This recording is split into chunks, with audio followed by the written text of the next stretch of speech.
Greetings to the Minister, to all of you. I know some of you have travelled very, very far to be here in this magnificent room. It's still kind of awe-inspiring, isn't it?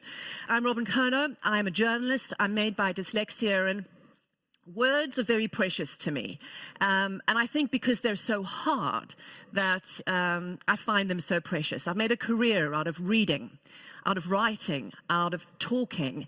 And I think the honor that I place on words in many ways is what has propelled me, because I know how hard it was for me to learn them in the early stages of my life, which is why it's also so extraordinary to be in this library, which I think I was just hearing now that the oldest book is from the early 1400s. These are the books of kings and queens from across the centuries in Sweden. So the fact that we all here on the same mission to make reading and writing equitable so that any child will be able to pick a book out of this library and be able to access it is really the goal I think all of us are trying to strive for. So with that in mind, I would like to get a little bit more detail, more information about this extraordinary room, the history it plays in the palace and for the royal family. And with that in mind, I'd like to invite Arvid Jakobsen, the palace librarian.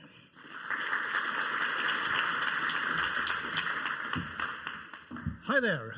This is, for obvious reasons, called the book hall. And the nicest thing I've heard about this room is a guided tour I had a few years back with an English group. And there was a girl who was about 8. And she looked in here and she said, "Yo, you know, this is almost as nice as in Harry Potter." And it is, isn't it? And what you see in here are about half of the books we take care of. All in all, it's 100,000 volumes. And the books in here are actually ordered according to who owned them, generation by the royal family, starting off in the early 19th century down there with Charles John, the first Bernadotte king. And then they become younger and younger and younger, end up in that corner with Gustav VI, present king's predecessor. The kings are down here and the queens are on the balcony. Same order, start off with Queen Desiree, first Bernadotte queen, younger and younger and younger, and end up with Queen Louise behind me. And then we have assorted princes and princesses the way down.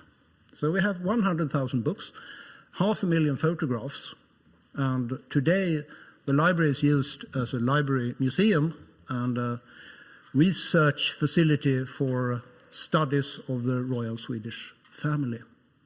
So it's very nice to see you all here.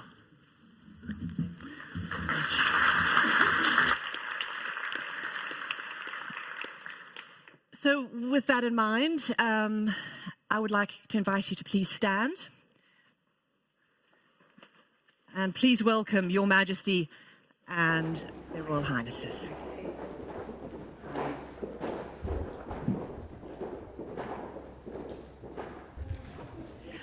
Well, it's wonderful to see you. Thank you very much for having us in this beautiful room. Your Highness, Prince Carl Philip, Your Royal Highness has a deep commitment, I understand, and a personal commitment to everything we're talking about today. And that's also behind your foundation that you have started with Princess Sofia. Please, please come up to the stage. We are looking forward to hearing what you have to say.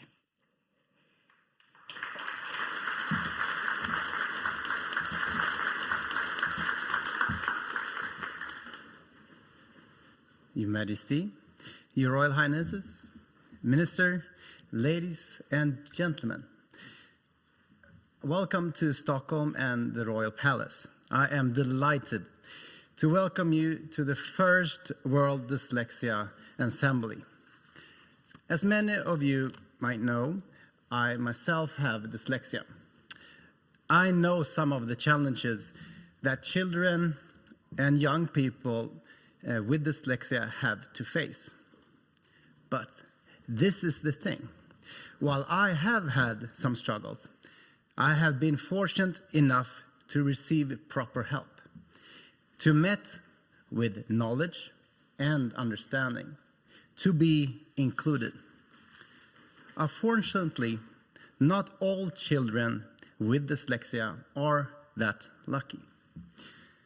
That is why Prinsessan Sofia and I launched our foundation, with the vision that all children and youth, it's important, should have the opportunity to be themselves. We wish to do our part to contribute to an inclusive society, a society that supports the uniqueness in every individual. Not long ago, people with dyslexia were often considered stupid, lazy, or perhaps both. Today, we know better. We know that dyslexia is much more than having difficulties with reading or writing. We know that dyslexia can also be associated with qualities such as creativity, the ability to see patterns, and strong problem-solving skills. Skills that are highly valuable in many areas. And yet, still today, children and young people with dyslexia face ignorance and prejudice. Too many of them depend on their parents being able to advocate their needs, to navigate complex support systems. A few years ago, Prinsessan Sofia and I visited London to attend Made by Dyslexia's Global Summit. At this summit, we discovered our and Made by Dyslexia's shared ambition to ensure that children with dyslexia don't have to depend on luck, but rather met with knowledge and understanding. Our shared ambition is why we are here today, together. Again, I am pleased to welcome you all to the first World Dyslexia Assembly. This is the first stop on a world tour of partners with a joint mission to empower dyslexic thinking in every school and every workplace. Today is the starting point for new conversations, new collaborations, and new solutions to support every child and youth in being themselves. I am especially honored to welcome Her Royal Highness Princess Beatrice to Sweden. Dear Princess Beatrice, your dedication to our joint cause is truly remarkable. Your presence here today truly shows that there are no natural boundaries to great initiatives for a better tomorrow. I'm also very honored to welcome the Swedish Minister of Schools, Lina Axelsson Kihlblom, among many other interesting guests here today. Ladies and gentlemen, you are the change makers. It is you that will drive and create the supports, the uniqueness of every individual. Today, Prinsessan Sofia and I want to wish and welcome you all, should be together with Princess Sofia and I want to thank you all for being here. That's really important too. And also I wish that you will enjoy your day today. And we're looking forward to a very interesting discussions. Once again, a very warm welcome. And with that, I would like to invite Kim Waller, our Secretary General at the Prince Couples Foundation, to the stage.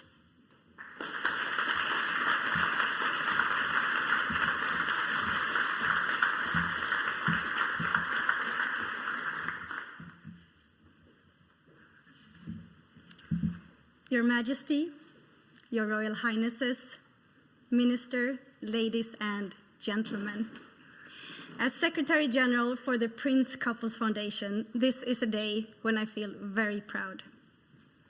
Proud to welcome you to this assembly, together with Made by Dyslexia, where Sweden is the first stop on a world tour to promote great dyslexic thinking. Today, our ambition is to spread knowledge, to inspire and to broaden perspectives, to challenge norms and societal structure, because all children and youth have the right to be given the opportunity to reach their full potential. In the words of Prins Carl Philip, everyone in this room are the change makers. It is our deep belief that we together create a future that supports the uniqueness of every individual. We are not here to glorify dyslexia or to smooth over the challenges it can bring. The challenges and the prejudice faced by many children and that keeps them from reaching their full potential are not to be taken lightly.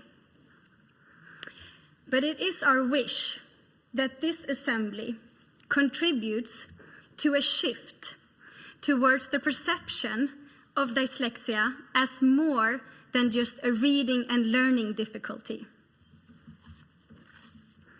We want this day to contribute to a paradigm shift where we empower problem solving, creativity, visual seeing, and other great dyslexic skills. I am once again so honored and so proud to welcome you to this assembly, where we together will take the first steps on a road to a great new dyslexia paradigm. Once again, a warm welcome from the bottom of our heart. This is going to be really interesting, and I'm really looking forward to all these conversations. And you made such a good point that dyslexia shouldn't be seen as something negative, but at the same time, it is hard. And at the same time, we're trying to give the message that it is a skill and a talent. I remember when I told somebody that I knew that I had dyslexia, now this was only a few years ago, because I realized I was dyslexic only when my youngest child was diagnosed. And I think that is a common thing for many people. You think, oh, that's why I failed school so often. And the person said to me, but you don't look dyslexic, as if it was some sort of physical disability or that maybe I had, something wrong with me. And I think that is what Kate Griggs has done so much behind Made by Dyslexia, to change that conversation in just the 5 years that you've run Made by Dyslexia. The way you've shifted this conversation to being a superpower is extraordinary work that you've done. And then, of course, you are the powerhouse behind the World Dyslexia Assembly. So please come onto the stage, and I think we should all give her a big round of applause. There's been a lot of work already.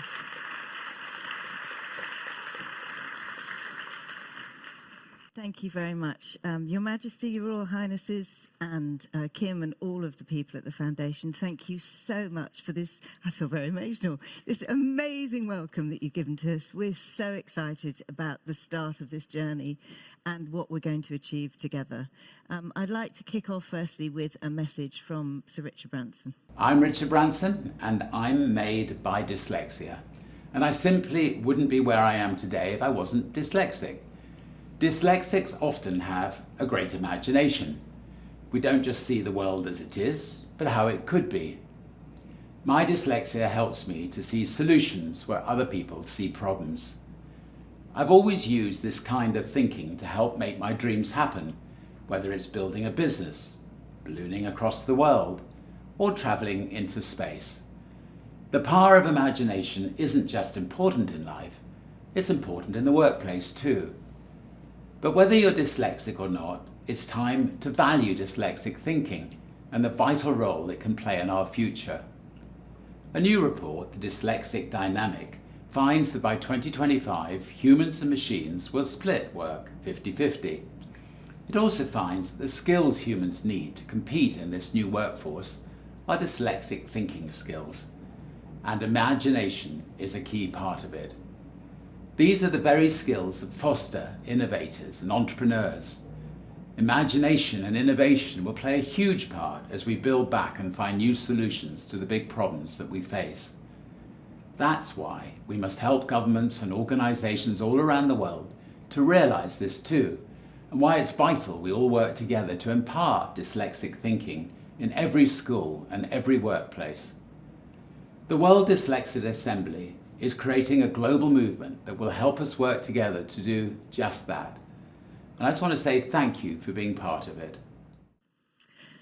So the World Dyslexia Assembly is bringing together some of the world's most powerful, passionate people, all behind the same purpose, and that is to make sure that every single dyslexic child and every single dyslexic adult is empowered to succeed.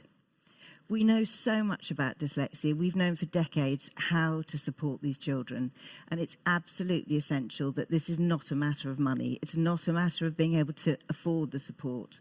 It's about making sure that the knowledge and the resources are in every single school and every single workplace. This movement of passionate people, most of us dyslexic, will enable this to happen. And we're very, very excited to be here today, as I said. I'm not going to chatter for much longer. I'd like to bring in Robin and introduce the first panel. Thank you.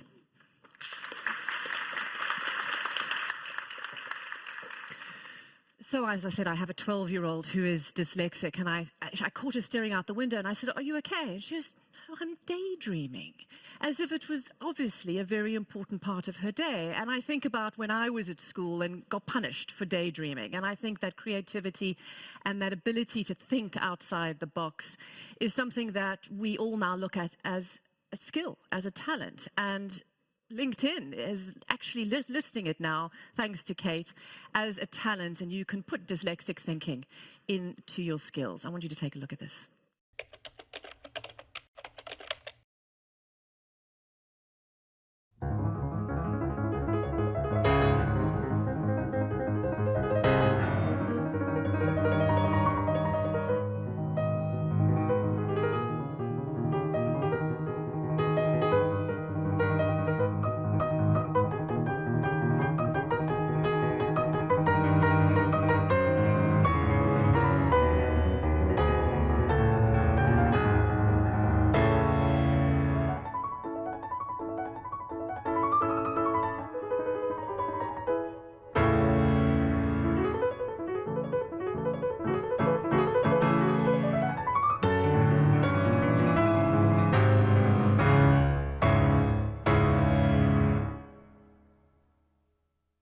Very dramatic music, but wasn't that fabulous? And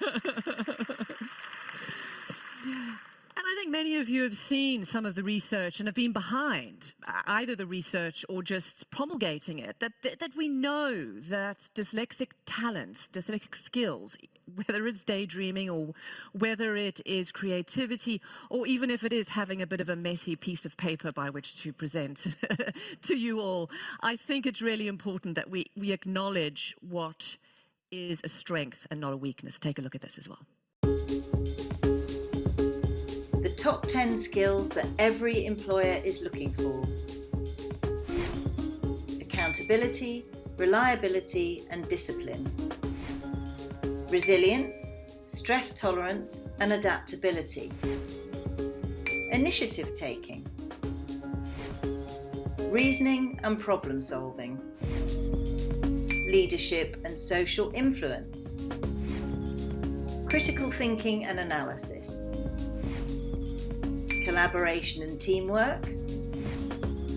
Creativity and originality.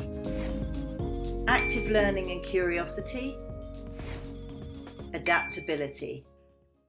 The word that I like there is resilience, because everybody knows that once, if you're a kid with dyslexia at school, you learn very smartly to figure out alternative pathways, to work twice or maybe 3 times as hard. So by the time you actually leave school, I call it, you're a bit of a street fighter already. You're kind of prepared for the real world in ways that maybe other kids aren't.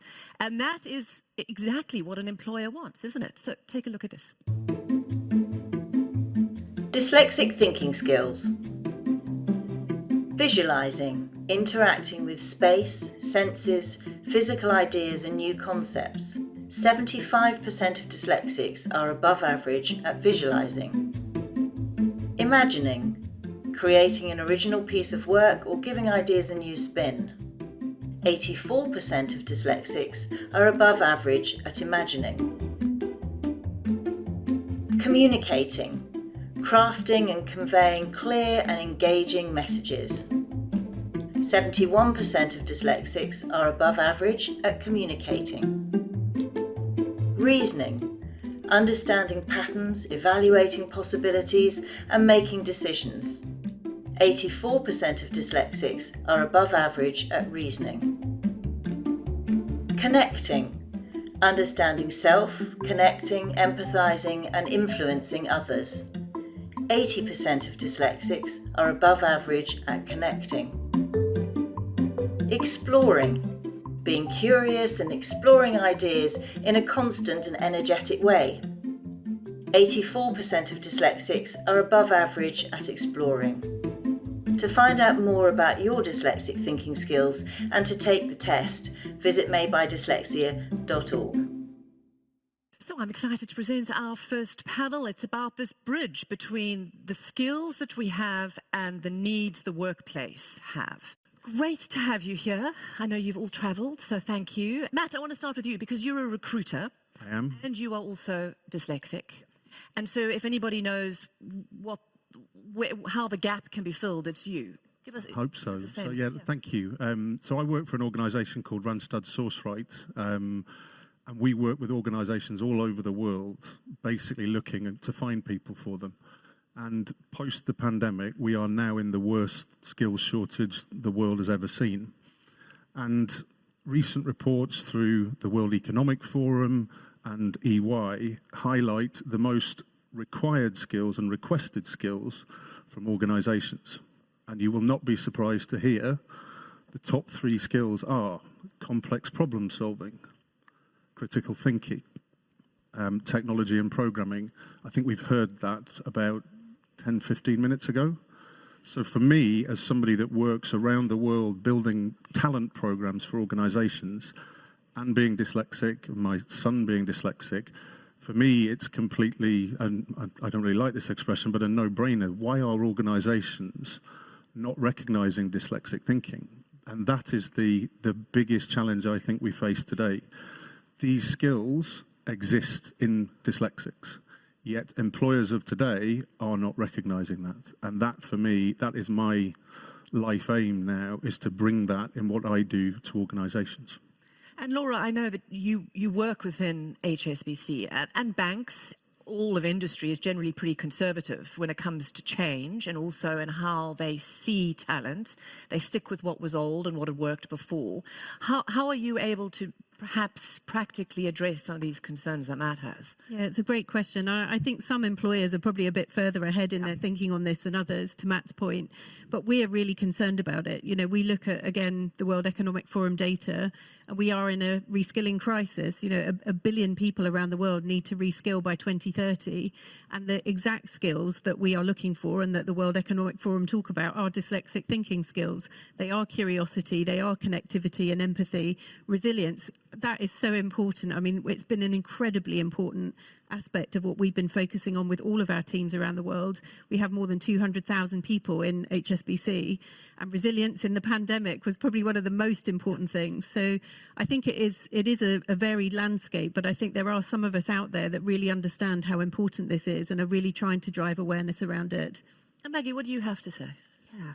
I think you, because you work a lot with children, Yes, and there's also that sort of that pipeline that they need to recognise that their weaknesses are actually a skill. Yes, yeah, because I am coming at it from the other end. So I suppose I think over the past 14 years, I've spoken to about 350,000 kids, and it's just sort of telling them, I'm knackered, but it's been amazing.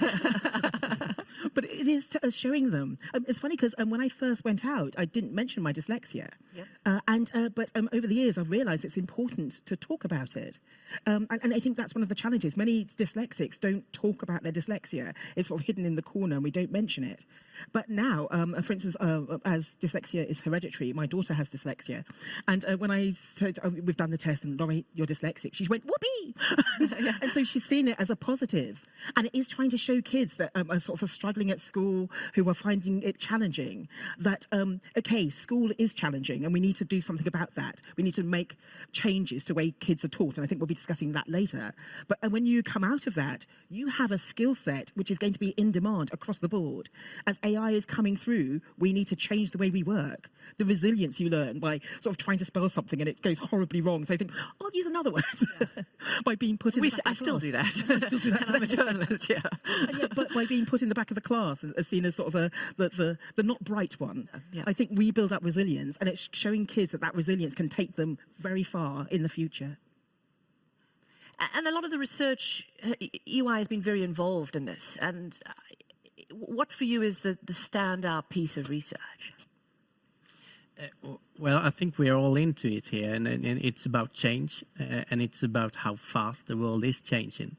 And when we support our clients and when we try to support our own organization too, we find that if we are to keep up with that change, we need those skills much more than we need the traditional skills, both in leadership but also in all our employees actually. Sometimes when we had the Swedish report here too, we had a tremendous embracement of it. There was much buzz created, and there was also a lot of transparency in it. People coming up and, yeah, well, I'm dyslexic. And that opens up a lot when it's no drama, but rather driving it to important skills. It's the same thing with LinkedIn. So we really tell our clients today that this is not for a good cause. This is for you to capitalize on, because you need it. Otherwise, you will fall back. Yeah, this is not about a charitable social responsibility conversation. It's about money. It's about bottom lines. It's about the future of business, isn't it? Absolutely, yeah. I mean, I think the correlation between the skills that the world needs and dyslexic thinking is completely proven. So we just need people to understand that and for the awareness to continue to build. And I absolutely love the LinkedIn campaign because it's turned it to such a positive narrative. And that's what we're trying to do as well as a significant global employer in the world. We hire more than 30,000 people every year across about 58 countries. So if we can be speaking out about this too and talking about the importance of it, I think the power of this collective is incredible. Are you, as a recruiter, going to be going into LinkedIn and searching under dyslexic 100%. thinking? How does that translate to a company when you tell them this is what you're doing and they don't have enough education? I think the education piece is the bit that's missing, because I think if you look at LinkedIn as a platform, it's a platform to search for skills. But are employers searching for dyslexic thinking as a skill? I would say they're not, and the evidence tells us that they're not. The sooner we are able to, like Laura's example, someone like HSBC embracing that, and the education internally and externally, I think that's the crucial thing, because once people's behaviour are in resourcing and recruitment, whether it's headhunting or whether it's any form of attracting somebody into a job, if you think back 30 years, people were not searching for can use a computer or Microsoft Office. That's second nature now. So we need dyslexic thinking to be second nature, because it's the most important talent to solve the talent shortage. And that to me is very, very simple. But I'm probably in the minority. Well, I'm in the majority with the group of you here, but I'm in the minority when we're talking to organizations. Yeah, I mean, maybe we are preaching to the choir, but this is a pretty influential choir, and I think that's the whole point, is that this message can get multiplied over and over again. Maggie, just for you, I mean, I know a lot of this has come out in some of the research, but why do you think empathy, for example, is an important skill for a business? You know, you think, I mean, I live in America at the moment, and you think about cutthroat New York, businessmen. Why would somebody want somebody who has an ability to read a room and be empathetic, be important? Just as you say, reading a room is a powerful thing. It's quite interesting. I think one of the skills I have that are associated with dyslexic thinking, I didn't realise they were dyslexic thinking. No, me neither, yes. Until I met Kate, I thought, oh, that explains it. But I think that empathy is powerful in all walks of life. Empathy leads to better communication. Communication is what everybody does in any discipline they use. So I think that's sort of empathy, understanding. And also, it's another dyslexic skill is knowing strengths and weaknesses. If you're going to build effective teams, empathy for the other people in your team is key, but also knowing, okay, I can't spell for toffee, but hey, yeah, get me on a stage and I'll speak forever. It's a good, useful thing to have. So I think that empathy, the world needs empathy. I don't think you can put it more simply than that. And I think we'll have less conflict if the world had more empathy. I think that empathy comes again from that resilience, because you know what it's like to be the stupid kid in the class. You know how hard it is, and I think being a journalist is also about being empathy and sort of understanding people. You know, everyone's the same in the end, and you can identify with people no matter where you are. And Robin, maybe if I can just quickly, why would a bank need empathetic employees? If it's, you know, at the moment, it's probably the most important skill, having gone through the pandemic. And I think many of us will have seen and read about things like the Great Resignation and people being much more choosy about where they want to spend their time, needing to feel a sense of personal connection to what they're doing and a purpose in their work. If you can't create these conditions for colleagues that you work with, then they won't stay with you. So absolutely, empathy is like probably the most important business case that all businesses need to have. And we see direct correlations with people staying with the organisation longer, feeling more positive, you know, responding more positively to things like engagement surveys if they have a great manager that's connecting with them, that's looking after them, and that is empathetic. So the business case is 100% there.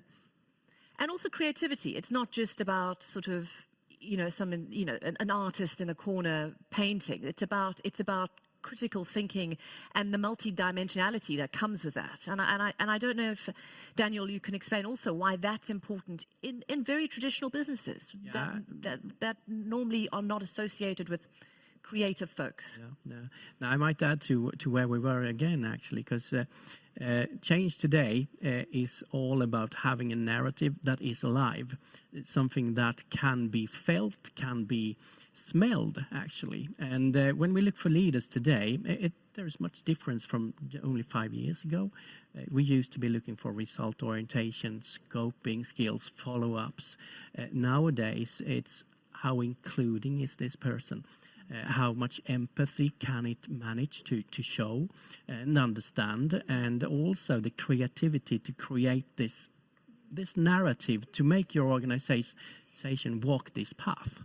Because without the creativity in the leadership and in your employees, there will be no walk. There will only be Excel cells standing still. But how do you quantify that? And could I put on my LinkedIn, I'm creative, I'm empathetic, I have dyslexic thinking? I mean, do you think anyone will hire me? I know I'm also pretty unhireable in a normal situation. I would fail every entrance test. There's a reason I'm a journalist, because I kind of had to elbow my way in. Do you know what I mean? Like, I didn't have to pass a test to become one. If I had to come into a traditional organization, there would be a number of sort of there are hurdles I would have to jump over, which I know I would fail. Huge hurdles, I would say, and I think it's similar to the education system in most countries. It's challenging for dyslexic thinkers. As you're coming out of school, you're already challenged because of that. You then enter an assessment process that beats you over the head again, because it's something that you're not familiar with, or you can't do. And I think the organisations that are doing a good job of this are removing skills-based assessments and looking at things like gamification assessments. And also, probably the other thing is that they're looking at their own employees. So all I've talked about is bringing external people into an organisation. So if I've got 3 emails today, no joke, 3 organisations totaling looking for 12,000 people. There are 12,000 people around the world, new people. So no company can recruit all of those people. But what are they doing with their existing people? So when it comes to creativity that they're asking for, empathy, are they getting the most out of their own employees? And that, for me, is how you see the organisations that are doing well at this. Funnily enough, they're the organisations that are excelling in their own talent and things like that. Can we name the organisations that are doing well at this? I think I look at an organisation like Thales, you look at people like Microsoft, you look at Google, you look at some of the pharmaceutical organisations, some of the banks to some extent. But I think the other thing, and it's interesting, Daniel and I were talking about before, it's some of the mid-level organisations, the FMCG organisations, the healthcare companies that have embraced the message that we're telling, because to me, and this is it's common sense. A plus B equals C. So, right, you have a problem, you're looking for all these people, here's the answer. Why wouldn't you do it? Right? That to me is, we'll do it. And that's how I get frustrated with that. Why? I mean, can any of you answer that? What needs to flatten the pathway? I think partly it's awareness. Yeah. I think we're talking about sort of dyslexic thinking, but what does that mean? We need to educate everybody to be aware that dyslexic thinking means this, this, and this. As I say, there are many dyslexics out there that don't realise that many of the skills that they use are due to the dyslexia. So I think it's heightening that and getting people to understand. And we're talking about creativity, but many people. But when I just came from a previous panel, which I was name dropping. I said, well, I'm in the Royal Palace at the moment. I was very much enjoying that. But we were talking about creativity, and there's still this dichotomy that people talk about creativity and they talk about the arts. Then if you're logical, you're a scientist. Creativity is across the board. It's for everybody, and we need it for the future. So it's wonderful to sort of actually get that out there. Dyslexics are creative, and we need them for the future. So I think this message isn't getting across yet. They just see the negatives of dyslexia, but they can't see the many, many benefits. Is there a need to have dyslexia sort of people to be identified, within the organisations? You're an adult and, you're like, well, maybe I'm a little bit dyslexic or maybe I'm not. That this ability to actually self-identify through your organisation, is that something that's an option? I think we need to do a lot more of that. I mean, building on Maggie's point, I think awareness is critical. And I think over the last few years and with the help of Kate and all the work that you've done, I think the dialogue is changing, which is fantastic. But we've run lots and lots of awareness sessions in the bank that I'm based in, and lots of people were surprised about this correlation of skills. They didn't know about it. So we've been really trying to educate people and our managers and our hiring managers to be aware. The other thing I think is really fascinating when we've done those sessions is the amount of people that have joined that have never been diagnosed as dyslexic, but actually are like, do you know what I think I am? So the other thing we're doing is providing the right support so people can then go off and be assessed and understand their own profile. But I think that's amazing, that so many people have they've just never even realised, and just that opportunity to understand it has been so eye-opening for them. I think another part that can make the change slow, why it's not happening like that, is that we depend a lot on people. It should be the enthusiasts, the ambassadors who actually drive these questions, and what we need to do is actually to build it into the infrastructure of an organization, to get the processes, to get the trainings, to get actually the reward parts. How do we reward our employees? Do we do it in an inclusive way, or do we reward in traditional ways? This is actually coming up to the boards at the moment. So the last 1-2 years, we've had the questions from the boards. And before that time, we didn't have those questions from the boards. We have a board of directors that asks us, how should we set up our organization to create the culture we want? Those questions were board questions 5 years ago. So it's coming up in the owner parts of organizations, and then we hopefully will be able to address this in an infrastructural way instead of a people-based way. And top-down, not because at the moment it sort of appears to be a grassroots conversation, or an HR conversation. How important is it that the top office is connected? What post-pandemic has driven is this huge need for people. So the talent, everybody's talking about the talent crisis and all that sort of stuff. What that's then done from a board level point of view, it's gone right to the CEO, MD level's agenda, and they're suddenly going, I don't know what to do with this. I've never had this as a problem, or it's never sat on my desk. Who can help me, and what are the solutions? So it's a very, like you've talked about education, but it's a very quick education of something that can play a huge role, but it's got to have everybody involved in it. I think if you just focus on, for example, HR, you're never going to get the involvement of the whole organisation. I think that's still one of the problems. So at the moment, it's been highlighted, which is brilliant. It goes to the sort of CEO, and yes, okay, we're going to do something about this. But I think by the time it filters through the system, you get sort of dyslexia. Well, they can't spell, they can't write report. That's not what we need. You might look funny, or like yes. I got. So we need education throughout the system. I always say I have the same challenges in trying to get sort of STEM out there: science, technology, engineering, and maths. It's a PR campaign. So everybody's, oh, you're dyslexic. Wow, congratulations. Rather than, ooh, dyslexic. Shall I speak slowly? And that's what my daughter gets at school. Yeah. And I think that's also about, if we look at the list that Kate has on the website, which is such fun to look at as well as really informative. Surgeons are dyslexic. You think, oh, I wouldn't let anyone operate on me who is dyslexic, but actually the spatial awareness that is needed to go in with it and the focus and the creativity involved in troubleshooting a medical emergency. And it's those sorts of things, architects, TV news journalists, you think, oh, well, you're reading and you're writing. Well, you shouldn't be doing that. And sometimes it's counterintuitive. And I think often just having a conversation about the actual careers that dyslexics are really good at is often quite surprising, even to the surgeon themselves, who gets there and says, oh, of course, that's why I'm good at this. But that's why I was really bad at remembering Latin names or something. I think Daniel's point's really well made there around processes as well, because you have to kind of solve for those. So I'm just thinking things like, we now have readers on our career website, so it's much easier for people to kind of navigate through and have a look at things.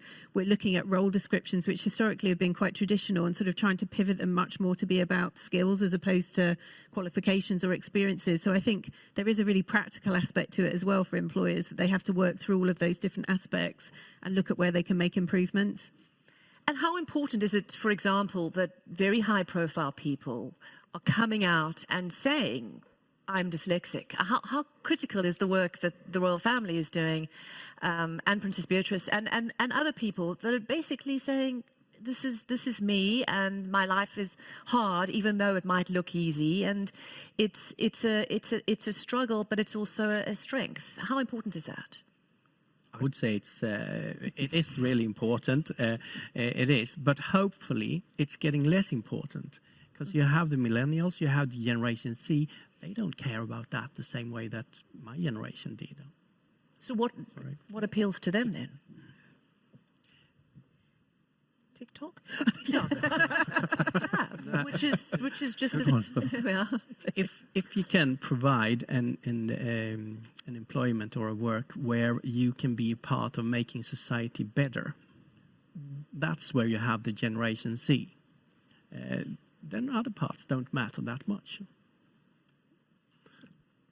I think the role models are critical, because it is successful people saying, I'm dyslexic, but look what I've achieved. If you're dyslexic too, what can you do? It is, I think as a dyslexic, I have that sort of big dream. I dream of going into space. It's a bit weird, but it's always been there. And I think by having that big dream, it propels you to sort of overcome the hurdles. And that's one of the things we do as dyslexics. So it is sort of empowering to see successful people up there. And then Einstein was dyslexic. I've seen his equations.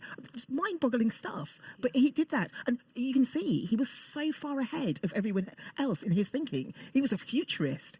But that's what dyslexic thinking gets us. And so that's why it's getting it out there. And that's why the wonderful work that Kate's doing by publicising this, and the royal family. I totally agree, and that wasn't my point to say it's not important. No, I didn't think that's what you said. I just look from a personal point of view. I look at my son. Okay, he's 12. He's dyslexic. He struggles at school. He's at a nice, good school that helps him. But I left home yesterday morning and previously to that had shown him where I was going and what I was doing, and he nearly fell off his chair because he was that excited. And he now is incredibly proud that he's dyslexic. And he went, my wife said this morning, he's gone into school and told all his friends, and they're all right behind him. And that sort of, you were emotional before, you're really proud of that. And I think that the more that we can do that a 12-year-old little boy goes into school and goes, I'm dyslexic, I'm going to get the job of the future above everybody else. How powerful is that? Yeah. And I agree with you. Won't cry. I think, no, I know, and it is. And I think that's why all of us are here, including the Queen. You know, you're a mum, and all of us, I mean, see our children and we know the struggles we had. And I think just that incredible need to not make their lives as hard as ours, and knowing that everything is possible, and that this is in many ways an opportunity that can change the world. Last thoughts as and you don't have to rush, we've got a bit of time, but as we sort of, well, it's 2 minutes actually. No, it's not that much. Rush. Yeah, just some closing thoughts, because we've kind of, it's been quite wide ranging, but as we look to the future, and this is about looking at opportunity, what are the main things that need to be done? Laura, I'll start with you. I think we've touched on a lot of it as we've talked. I think really the awareness building, the education, the support systems, we just need to continue to do that. And I think from my side, again, we want to use our power as a significant global employer around the world to really change the narrative in the way that Kate and everyone in this room is trying to do. Dyslexia is a superpower. You know, that's the message that we have to get out there. So we're going to continue to push. We're working with other employer groups. We're talking to the World Economic Forum.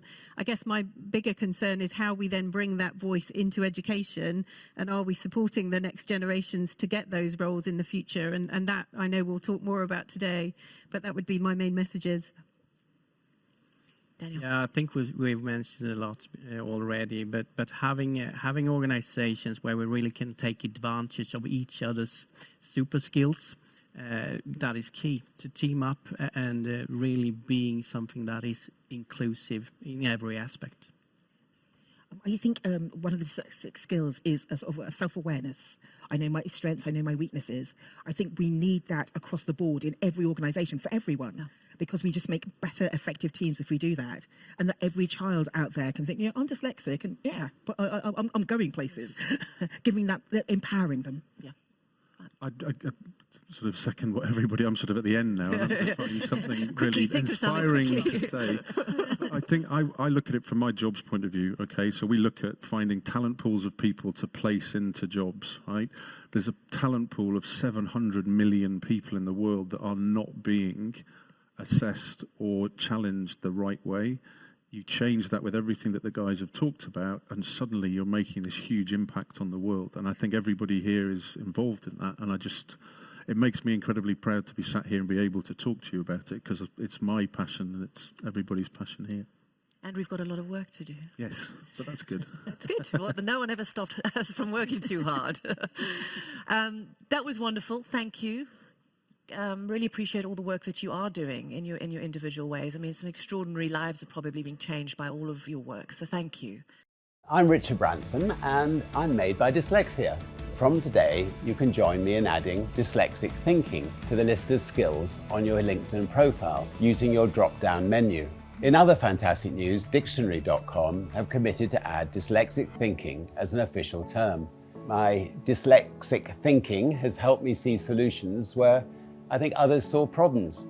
It helped me to dream big and to innovate. My dyslexic thinking helps me take complex ideas, simplify them, convert them into stories, and helps me bring science to life. My dyslexic thinking has helped me to strip away unnecessary details to create clear and concise messages for my readers. Dyslexia helps me think a lot more simply. My dyslexic thinking makes me imagine and create my vegan recipes, and makes me passionate to show others how to cook. Dyslexic thinking is something you should shout about. I'm Orlando Bloom, and I'm made by dyslexia. I'm Kira Knightley, and I'm made by dyslexia. I'm Darcy Bustle, and I'm made by dyslexia. I'm Chris Robshaw, and I'm made by dyslexia. If you're dyslexic, join me in adding it to your LinkedIn profile today. Show your pride in being made by dyslexia. So there's no doubt dyslexic thinking is vital. And in this next panel, we're going to discuss how we empower it in education. But before I start, I'd like to play a wonderful spoken word poem from one of our ambassadors.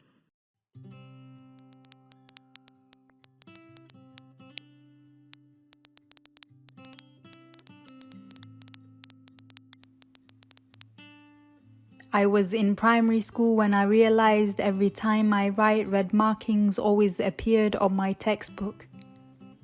Error after error after error followed me into secondary school.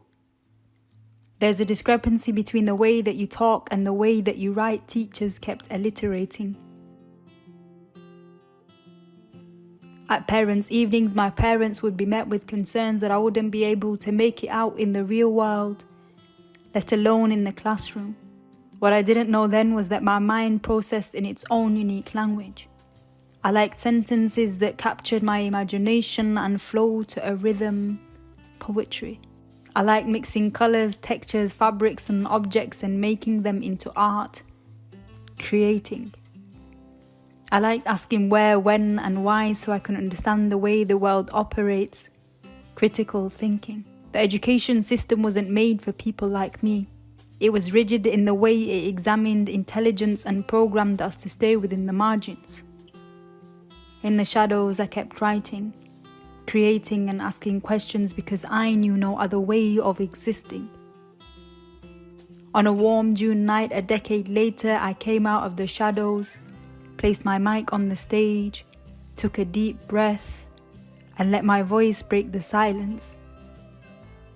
I spoke sentences accompanied by words I couldn't spell, challenging gender roles, addressing harassment and what it means to be the daughter of an immigrant away from home. I found myself on aeroplanes, trains and buses, speaking in spaces little me would have screamed of joy had she known the magical future awaiting her. This is dyslexia. It gives us the ability to visualize without limitations, push the boundaries of storytelling and creating, ask questions and find solutions to complex problems we face every day. We are more than the words we spell incorrectly. We are creatives addressing social issues, surgeons saving lives, astronauts exploring the galaxies, athletes pushing the human body to its maximum capabilities, designers and mechanics creating sustainable clothing, cars and bettering our future.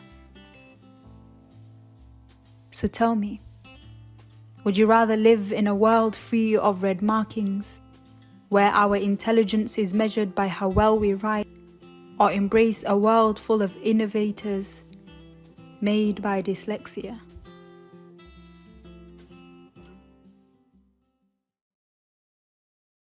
So thank you so much for joining us on the panel.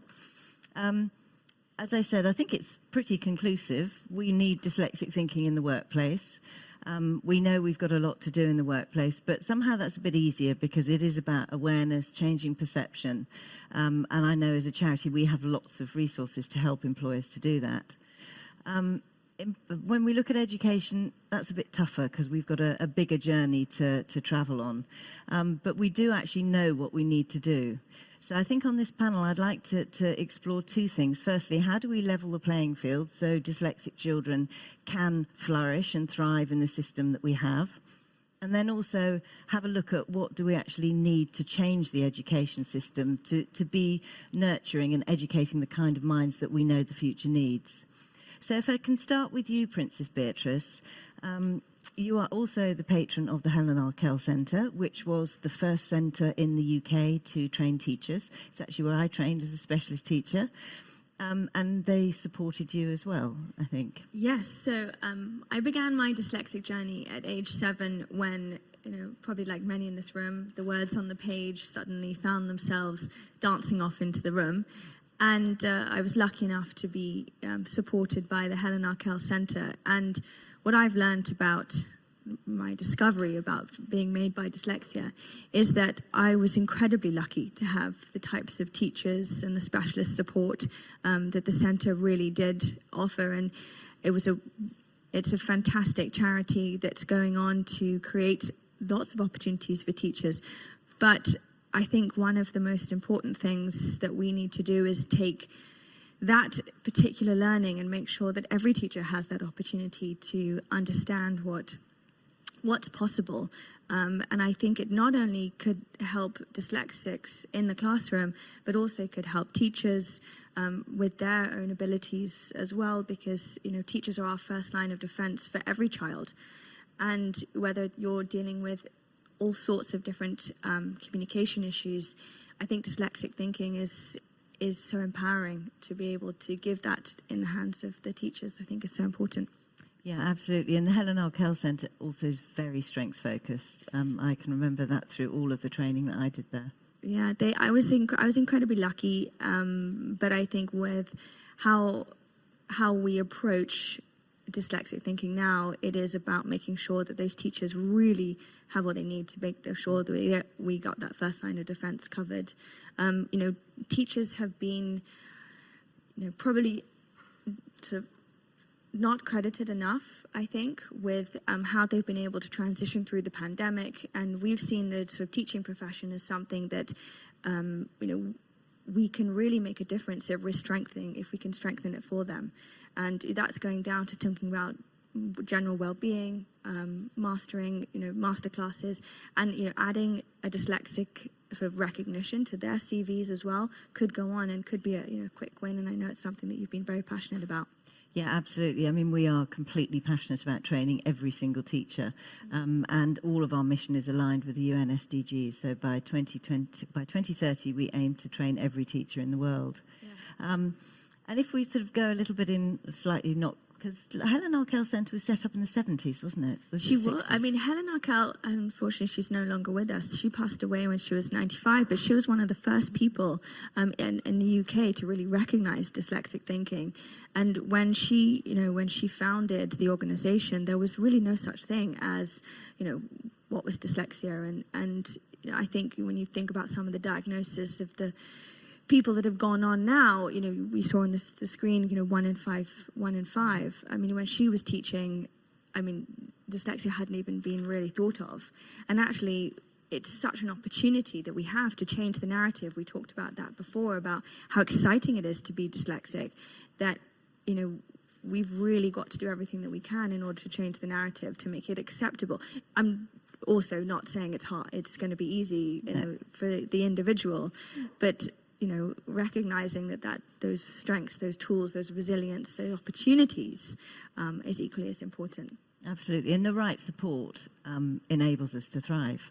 Yeah. So Gavin, if we can come to you, because you're the headmaster of Millfield School, which was the first school in the world to support dyslexic students, and again, very much strengths focused. And it'd be lovely for you to share a little bit about the story of Millfield and what you think needs to happen. Thank you.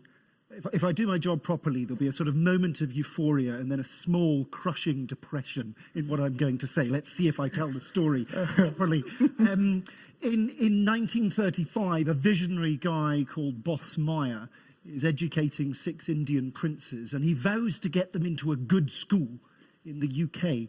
And 3 of them have word blindness, the forerunner to dyslexia, and no good school would take those children because they regarded them as being educationally deficient. And he thought that was iniquitous, and so he founded Millfield. And Millfield was founded on a philosophy in 1935 that there was brilliance in every child, and that it was the responsibility of the adults working with those children to find that brilliance wherever it lay, and to use whatever means were necessary to discover that brilliance and to play to strengths. So hopefully you've got the euphoria moment there. 80 years on, almost 100 years on, and nothing seems to have changed. Because at Millfield, we're Europe's biggest boarding school. We've got about 2,000 learners. 45% of those have an additional educational need. The majority of those have dyslexia. And in no way is it a barrier to anything. And there is one thing I wanted to add to what was being said earlier, Kate, which is that sometimes in schools there is a perception that certain subjects should be off limits to dyslexic learners. You can't do English because you are dyslexic. That's a load of tripe. And our experience has been that, I'm sure we'll come on to this later, but if you use the right techniques, if you level the playing field, then there is no subject that is off limits. And we regularly see students taking English literature, taking history, taking very text-heavy subjects, taking languages to the highest level, just because we have changed the way that we do things. Fantastic. And Josh, your school, the Skank School, the head of the Skank School. That was the first elementary school in the US to support dyslexia. And you're also chair of the IDA, International Dyslexia Association, too. And I've been very lucky, having visited your school, to see the founders' words all around the school that are so inspiring and full of messages of strength. Yeah, so it's very similar to the Millfield story of over 62 years ago, David Skank in Atlanta, Georgia, who himself was dyslexic, did not know it, just struggled to read, and he started to work with students where he saw himself in them, and he started to realize, well, wait a minute, these kids look like me, they think like me, and so he started a school in the basement of a church, and what impressed me so much, and David passed away before I had the opportunity to meet him, but what he was always committed to is not only are we going to help these kids, we're going to celebrate these kids. This is not a place where we fix people. This is not a doctor's office where we're trying to correct something. It's a place where we come and we celebrate how you think, how you learn, and we move that forward. And today, again, over 60 years later, that's how the school continues to operate. And I think that is so important and such a piece of this message, because in the earlier panel, I thought Maggie did such a wonderful job when she shared that part of our challenge in the workplace right now is awareness. We're not doing enough to make people aware. And right now in schools, with the exception of the children that have the benefit of coming to a Millfield or a Skank, who are often children of privilege, who are often children who have that rarefied opportunity, when you're dyslexic, if we talk about it at all, we're going to stick you in a hallway, or we're going to put you in a special classroom down the hall, but we're not going to discuss it. We're not going to bring in your peers to the conversation, and nobody wants to hire the kid that had to go in the hallway, right? You avoid that person on the playground. And so I think it's so important not only to ensure that we are helping kids, but going back to what Millfield was founded on, what Skank was founded on, we're here to celebrate kids and how they think and how they learn and push that forward in addition to just supporting them. So I think there's a sort of very strong theme coming out here, which is it's about skilling up teachers so they can spot the strengths and support the challenges. And we've known how to do that since the 1930s. Full transparency, I was actually at Millfield and it completely transformed my life. So it's one of the reasons I'm so passionate and do what I do. We have created free teacher training with Microsoft. It's video-based. It features teachers from both Josh and Gavin's schools, and it's very empowering for teachers. Deirdre, obviously, I know that's something you're very passionate about, but also technology plays a massive role in leveling the playing field for these kids. Absolutely. The role of technology is critical, and I see it from two lenses. One, wearing my Microsoft hat, building education products and solutions, and also as the mom of a 13-year-old daughter with dyslexia. And so I see the amazing tools that are out there that really help reduce the barriers and truly level the playing field. My daughter uses things like Read Aloud and Immersive Reader, Line Focus, which just helps her to focus when she's doing her schoolwork. She also uses Immersive Reader in Minecraft when she's playing and has the text read aloud to her. And in all those situations, whether it's studying, homework, in class, playing games online with her friends, it reduces the barriers. It's also so much opportunity to use technology to reduce the stigma. So like we've been talking about, being able to do reading and fluency assessments using machine learning.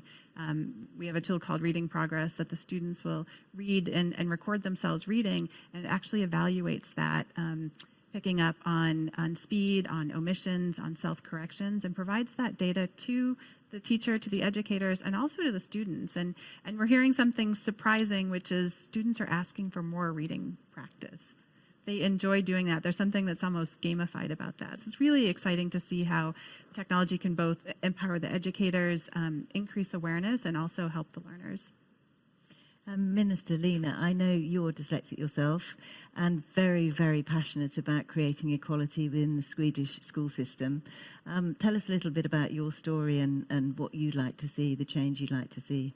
It's a privilege to be here today and to talk about these issues. It brings back so many memories and actually see the strength in dyslexia. I think it's so good, and I think this is the start of a journey that we have to move on, and it has to go through the system, HR, companies, and also the school system.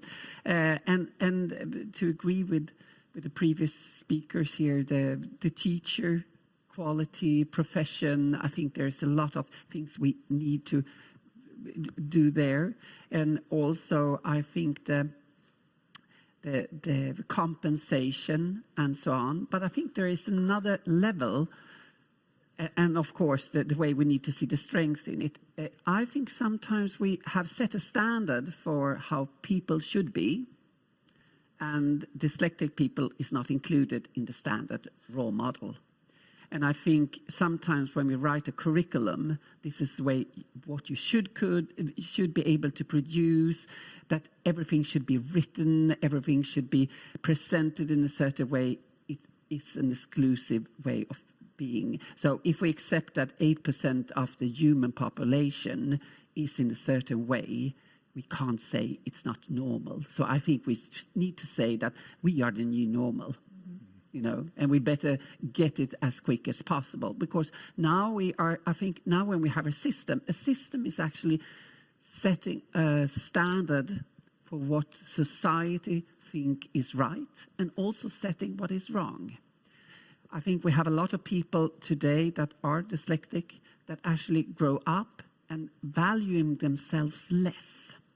And I think that's the biggest loss we can see in humanity. People who actually do have skills, but they can't love themselves. So that's why the role models, and actually we say it's not fair that 8% of the population do not fit in and need to struggle. We need to set the standard in a different way. And I know that's a long journey, but we have to see the things we're doing now, but I think we have to set a new standard for what we human beings are. It's the same thing with other things in society that we struggle for, you know, being homosexual or other things. You know, it's quite normal.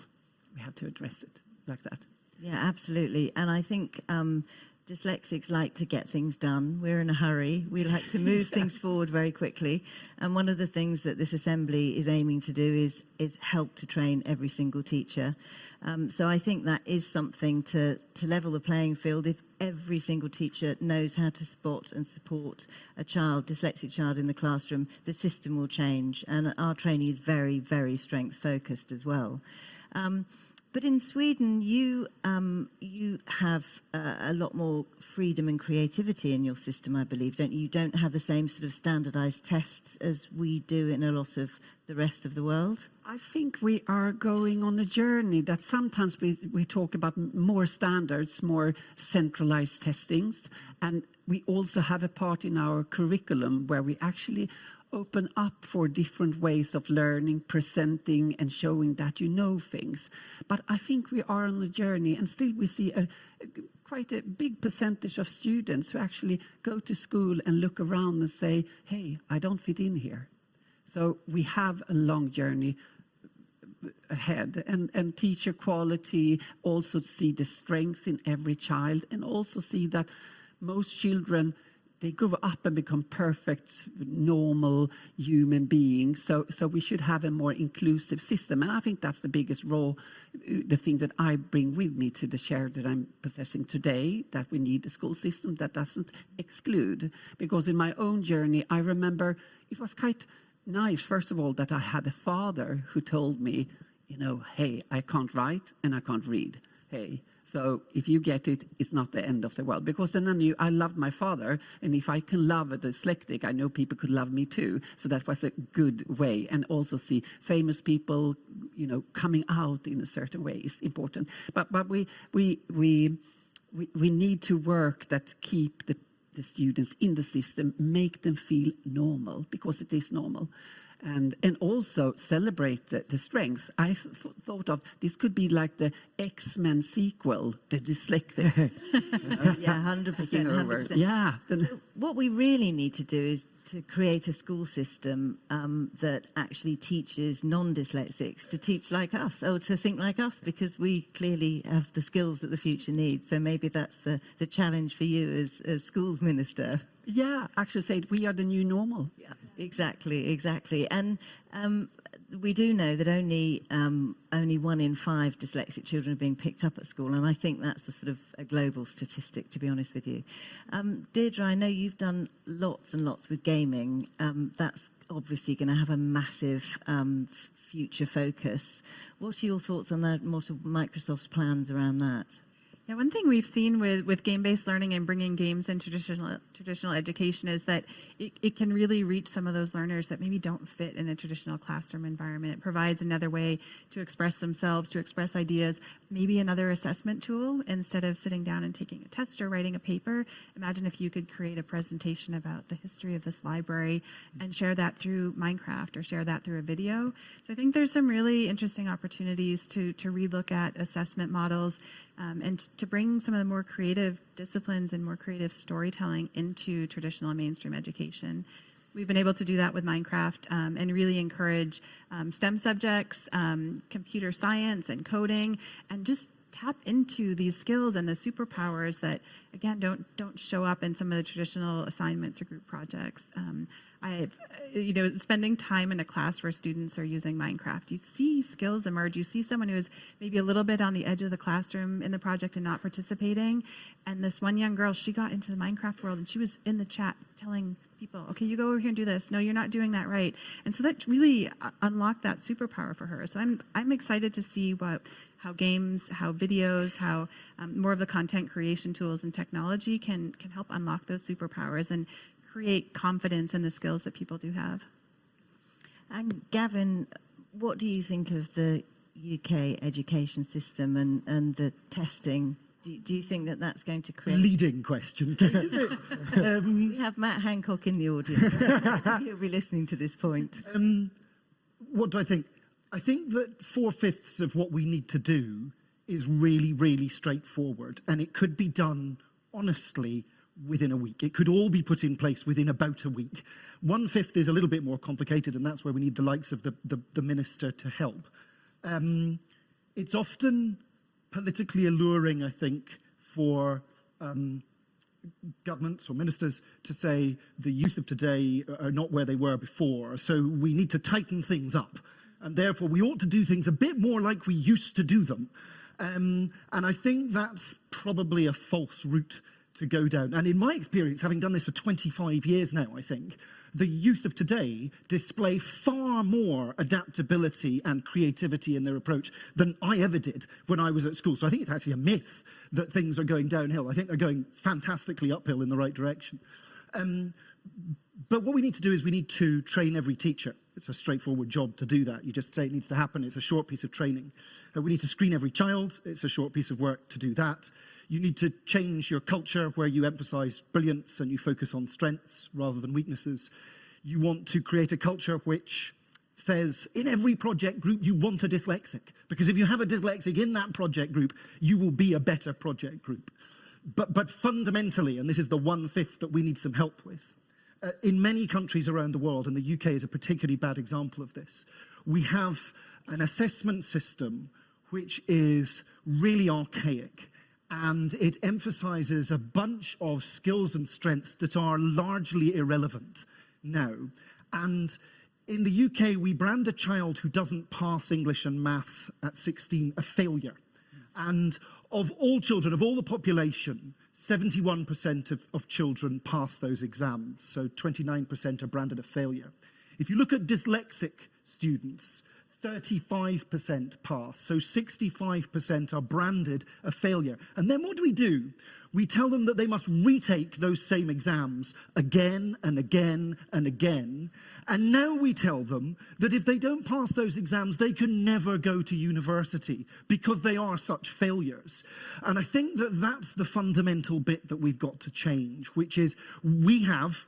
and I'm happy to confess it, we have an education system which is sort of riven with hierarchical prejudices from a long time ago, and we need to think far more creatively than that. And we know what the answer is. We know the answer is there. It's ongoing assessment. It's using tools to level the playing field. It's adapting so that people can present their answers in multiple different ways. And my last point is this, if I can, which is that the fundamental thing that everyone needs to understand is that whatever's good for a dyslexic learner is good for every learner. And if we just taught what was best for dyslexics, everyone would get better. So it really is a magic bullet. Absolutely. Josh? I would agree with what everyone just said and echo all those comments. And I think one thing that is important for everyone to walk away with, because I think it could be a revelation at times, when we say we need to train teachers, that's because the vast majority of teachers globally, regardless of the pedigree of their prior education, the teacher training program they attended, the vast majority never mention the word dyslexia, let alone spend any time talking about how you spot and support that. So that's why training every teacher is so important, because there's an enormous gap in almost all of our schools in that area. And I would also agree that too often in schools, we rely on a standardized measure that not only is a poor evaluation of a child's actual ability, we over-index it in terms of their potential and their trajectory in school. So not only are we're not learning what we want to know, but then we're also giving it more consequence than it deserves to limit what kids can do. I always say in schools, we spend too much time working problems and not enough time solving problems. And I look back at school, and to this day, I am terrible at the math worksheet that comes in front of me where I have this problem that has no context whatsoever that I have to solve in an arbitrary amount of time. And if I can't, all of these decisions and consequences are made for where I go next. And it turns out I've never had to do that as an adult. There's never a point. I look for it every time. No one has handed me that worksheet and say, you have 30 minutes, go. And so I don't understand why in schools, when we're preparing them for the workforce, we're preparing from that panel, why does it not better reflect our reality? And I think to your point, I think too much nostalgia can be the enemy of education, because we all think it was so great, and it wasn't, right? It wasn't. But for whatever reason, we convince ourselves that the past is the solution to the future, and obviously not. And Princess Beatrice, I know you've done amazing work with the Big Change. Well, I mean, just to echo what you said as well, like I think sometimes the word sort of reimagining education almost feels so big that you don't know where to start. So how can you actually break it down into sort of bite-sized pieces where you can have a global conversation and you can ask permission to clear up some misunderstandings? I mean, how often is it that, I mean, I'm doing this now with taking a 6-year-old through an education journey, and it's like, you know, how often do you have to put aside your own fears or sort of questions about your own education and go, actually, what do I need to be prepared for to have that conversation for the future? And you know, really sort of letting go of the past as well. So, you know, at Big Change, we founded the organization based on answering a question. You know, how can we do more to reimagine education? And we've kind of started this process, and it's been fascinating to understand that, you know, where we are right now, our system is set up to be incredibly exclusive. And actually, education is one of the best tools when we should be thinking about inclusive environments and equality. And we've automatically created something that is creating dividers. And standardized testing, you're creating filters almost. And, you know, we need to, you know, all of these things need to be broken down, but sometimes we just need to ask permission to clear up that misunderstanding and ask why, and, you know, get together in forums like this so that we can each take a little bit of learnings from employers to schools to, you know, to great thinkers, and sort of so much of the education system is brilliant and are benchmarks with which we should be absolutely priding ourselves on. So, you know, we have so much to be thankful for, so we don't have to actually do that much. I completely echo what you said. We can do some great things really well quite quickly. Fantastic. I know that we're over time now, so I think we better wrap. But just to say, we have lots of dyslexic people on here. We're very good at solving problems, and I think we've just solved the education problem. Every single teacher, get rid of standardized tests and find what every single person is good at, and that works for dyslexics, and it works for absolutely everybody. Can I just play one quick film, which is about teachers' response to the training? And these teachers are not all in private schools. They're all in schools that are state funded and are making a massive difference. We've got all of our teachers to be engaging in the online professional development, and the Made by Dyslexia courses which brings a real awareness and knowledge to the teachers on how to adapt their teaching and use the latest technology and all the digital tools to support dyslexic children. When something works, it works. And you want people to find that joy that you now have, because you're like, I want you to know that, yes, your child may be diagnosed with dyslexia. However, there are phenomenal training available to parents and teachers alike. I could be that teacher that helps the children in my class achieve their dreams and show them that dyslexia is not holding them back, and actually it's something that can be celebrated. The skills of the future are the skills that they, by nature, have. And so those creative, problem-solving, resilient people, if you can remove the barriers, then they can thrive and really succeed. I found it so useful to know about the strengths that some children have with dyslexia. Being dyslexic myself, I found it so interesting because I think often we focus on what the children can't do and their limitations to learning. So it was really beneficial to know all the things they also can do and the areas they'll thrive in. Erasing your boards in 5. I remember working with students who really were having trouble reading. I just didn't have the skills in order to really help them. Now I'm able to give them the interventions that they need. No one suffers when we build classrooms to support dyslexic learners. In fact, everyone is only made better because of it.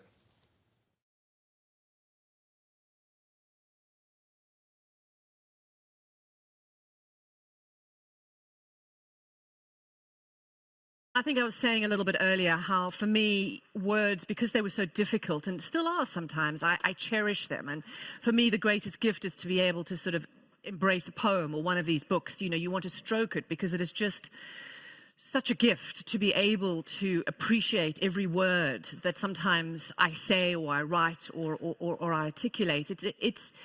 I know how much it means and how much, I suppose, is behind it.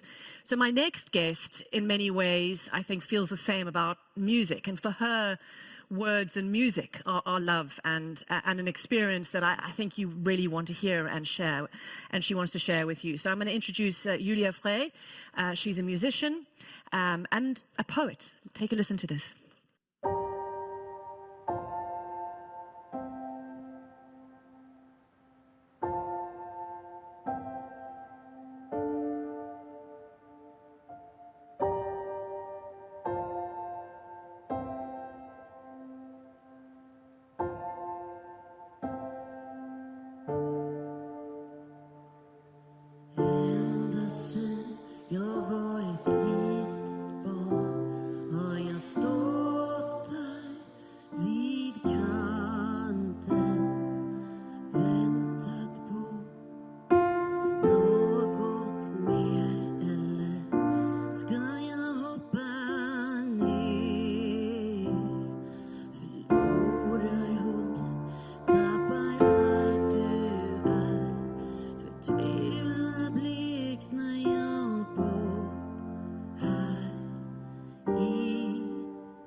Shadows in the alley.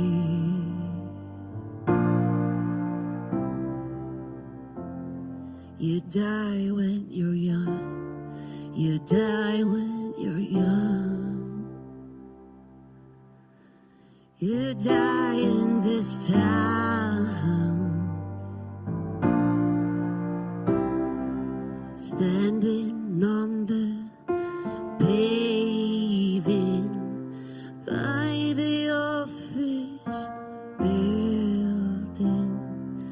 they got so much to do. Never time for you.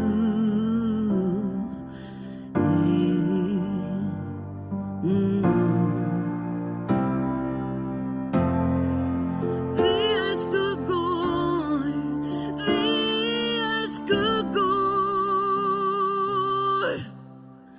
Skuggor i gränder.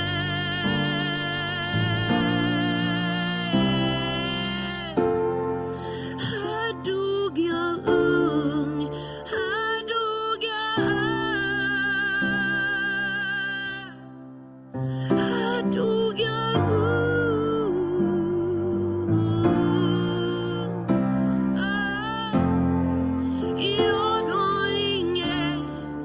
jag har inget att vänta på. Inget att vänta på.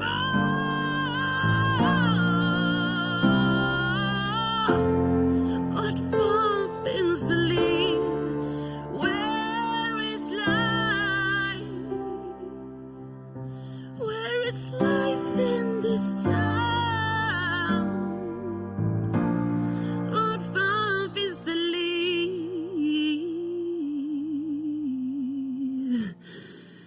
I den här stan dör man ung. Och den här stan dödar mig ung. Thank you.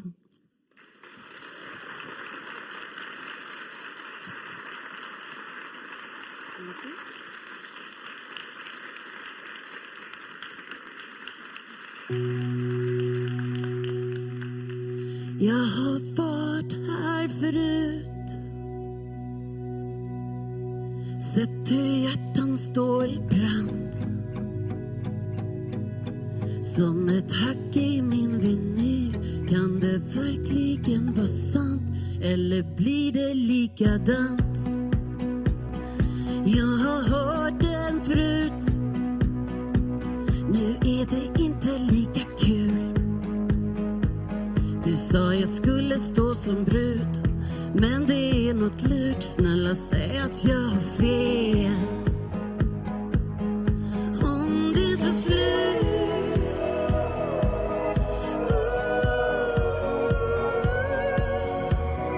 när det tar slut,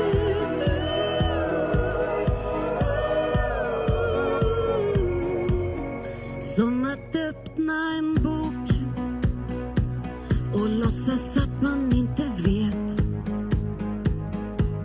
hur sagan slutar sen. För man känner ju igen och får blicken av en vän. Som att skriva ett brev och låtsas blott att man är rädd. På grund av ens bagage. Jag hoppas jag har fel, för vi är mycket mer. Om det tar slut,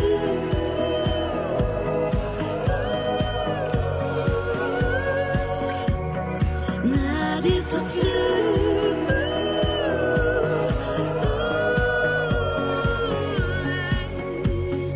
om det tar slut,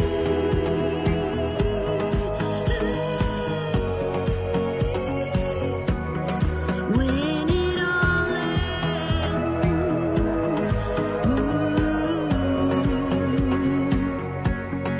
nu när det är slut så ska du få en liten sång. Jag började skriva en gång när jag tänkte att det är för bra för att vara sant. Du ska få ett litet brev med en MP3 jag hade hoppats slippa ge. Om det tar slut,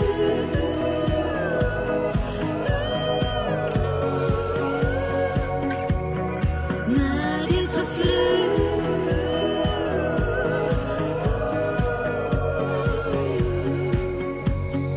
om det tar slut,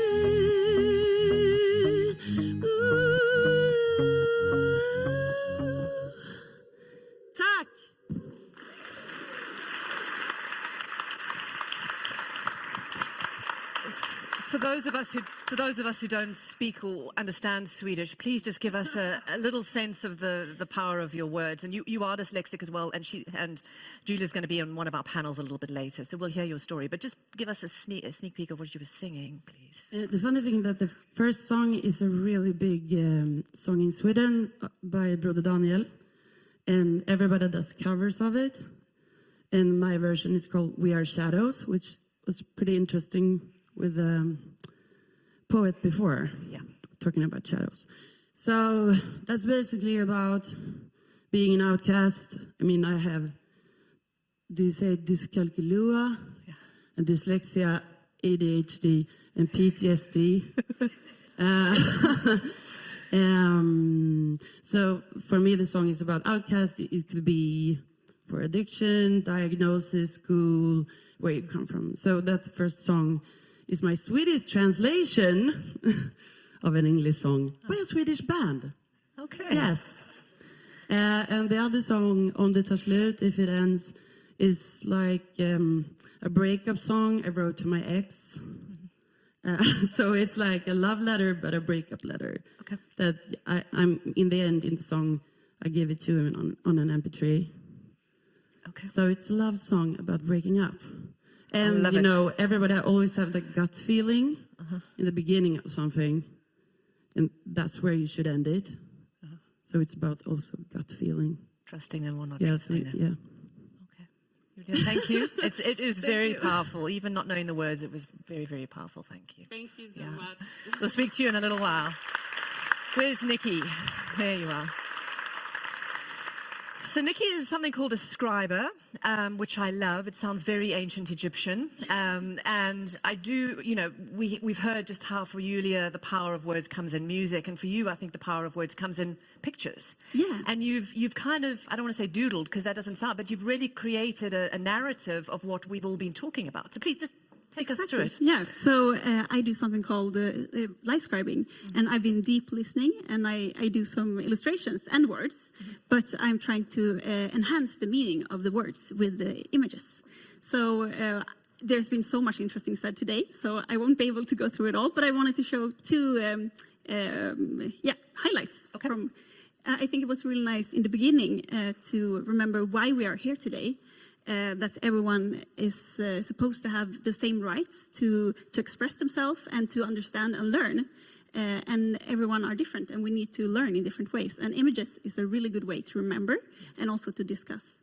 And I think that went nice into the next picture about the workplace, where you also need these skills in the future, and already now. And I think as a person that works a lot with images, that this is already happening in a lot of industries, which makes me very happy, because I talk about visual thinking all the time, which is actually a part of dyslexic thinking, I think. So, yeah. And why do you think pictures perhaps stick better sometimes?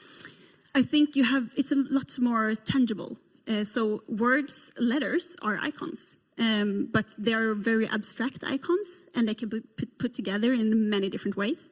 And images are icons that are more direct. You can see what it is immediately, so your brain doesn't have to think as much, and you can have more focus on your brain to imagine and associate. And yeah. And we know that one of the skills for dyslexic thinking is coming to the essence of something, is actually simplifying a lot of information and then coming to the core point.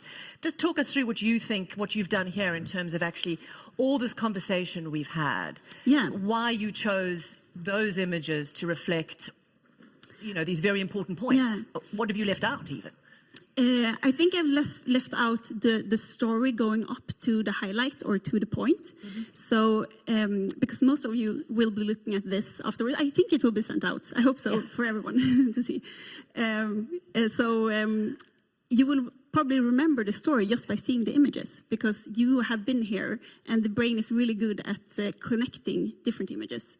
So I've been listening and trying to capture some of the story visually with icons, and then some highlighting words that are the point, I think, when you come up to important. Brilliant, it's fascinating. And I think, it's just, I'm going to go and have a proper look at it afterwards, but thank you. Please do. Yeah.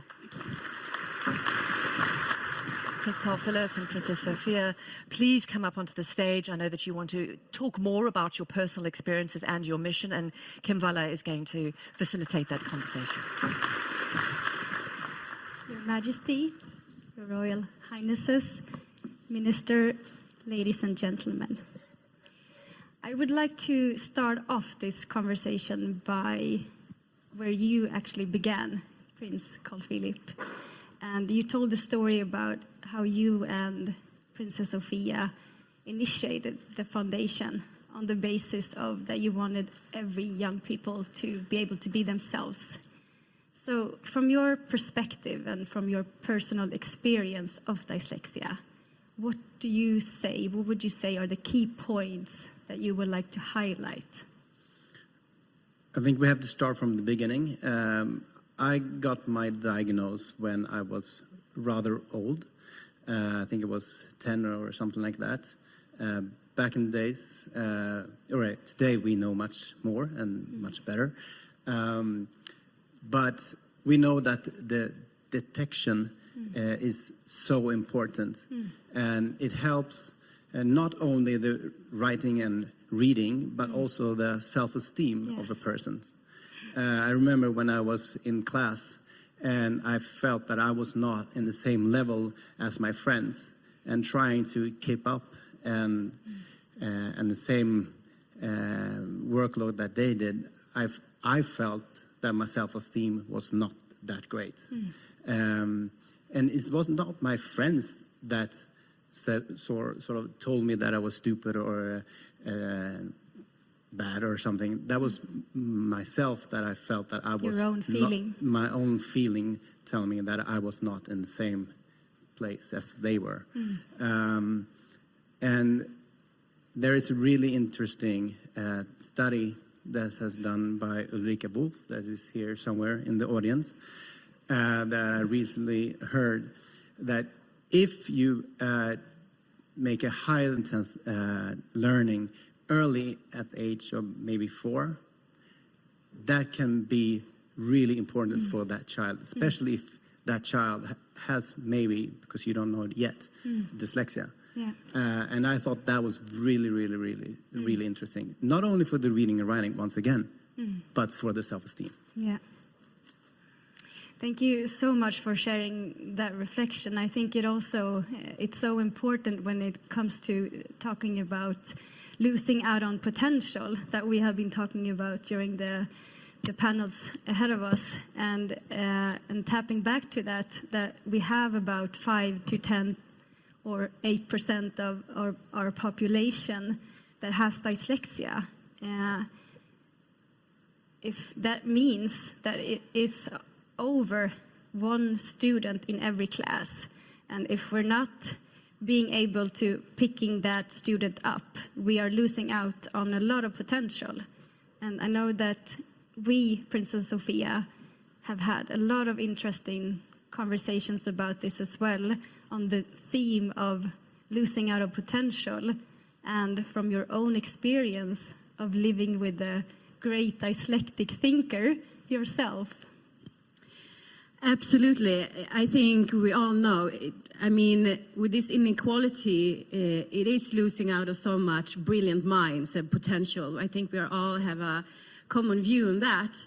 But I have also made the journey from, not knowing a lot about dyslexia, meeting a person, falling madly in love with him, but don't really being able to wrap my head around how he's thinking and communicating in some ways.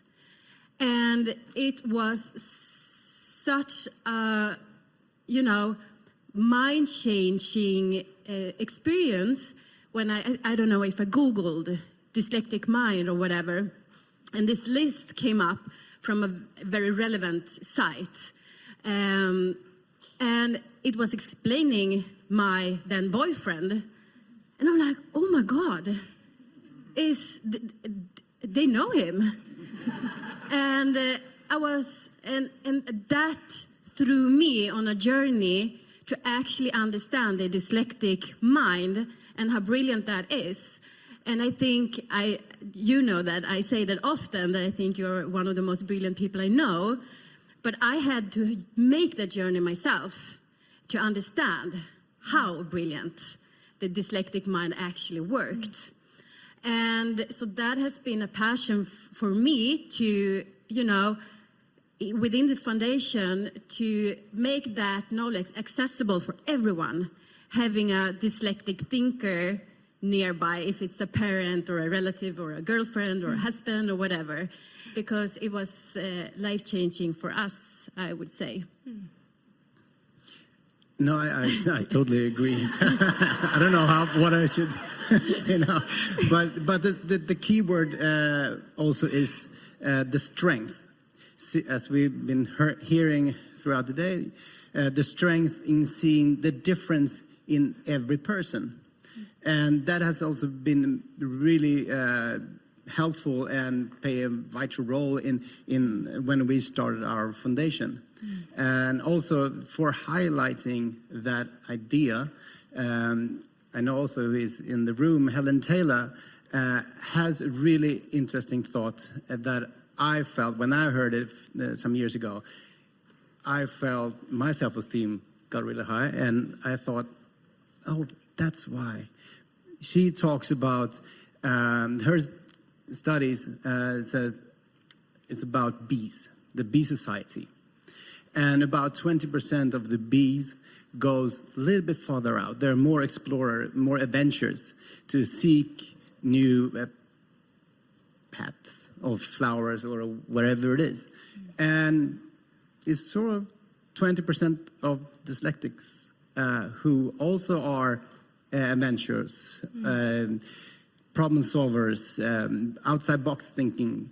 And I thought that sort of in between, I thought it was a great similarity. Yeah, and that felt good. Thank you, Helen. And I know that just what you're both are saying now, Your Royal Highnesses, allowing for differences and strengthening that we are different. That is the key, the reason, the very essence of why you established this foundation.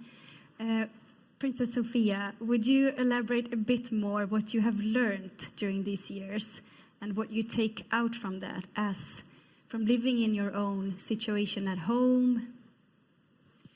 Yeah, I think to make it concrete of what it has done for me now, also as a mom, because of the genetic factor, we might have dyslexic children as well. So I think the early detection has made a big impact on me, and actually learning about the great dyslexic mind, because to be honest, I would be a little bit worried beforehand. I think you were worried for it. Skills I have too, to be inherited by our children. But throughout this journey with the foundation and getting all this knowledge, I feel so comfortable, and I don't have any doubts that my kids will be able to live to the fullest potential within everything, whatever they want to do. And that's a very nice feeling to have, and that's a feeling that we feel very passionate about to give to other parents or relatives, to family members that have dyslexia or might have. And there are quite easy signs to use to see if your child might be a dyslexic person that we are working very much with at home, actually. And that feels quite safe as well. And I must just add, today we have so much great tools that also helps us grown-up, but especially young people and kids with the everyday needs, sort of say. And also hearing all the thoughts that has been talked about today, I look very positive on the future, I must say. I think we could continue this conversation for hours, and I think that everyone in here feels quite the same way. And to summarize exactly on that note, that dyslexia is a matter of realizing the strengths in our differences as a human society. And that dyslexic thinking, for sure, consists of very prevalent characteristics that we've been talking about today, such as creativity, problem solving, and big thinking, and much more. But what makes us, again, resilient is our differences as a species. That is why we should make every young person be able to reach their full potential, right? So we should give the support that the young people need. Is that the end? No, I have a punchline. Okay. I got a bit emotional going there. So the end is like this. Thank you so much, Your Royal Highnesses. Thank you for this lovely conversation. Thank you.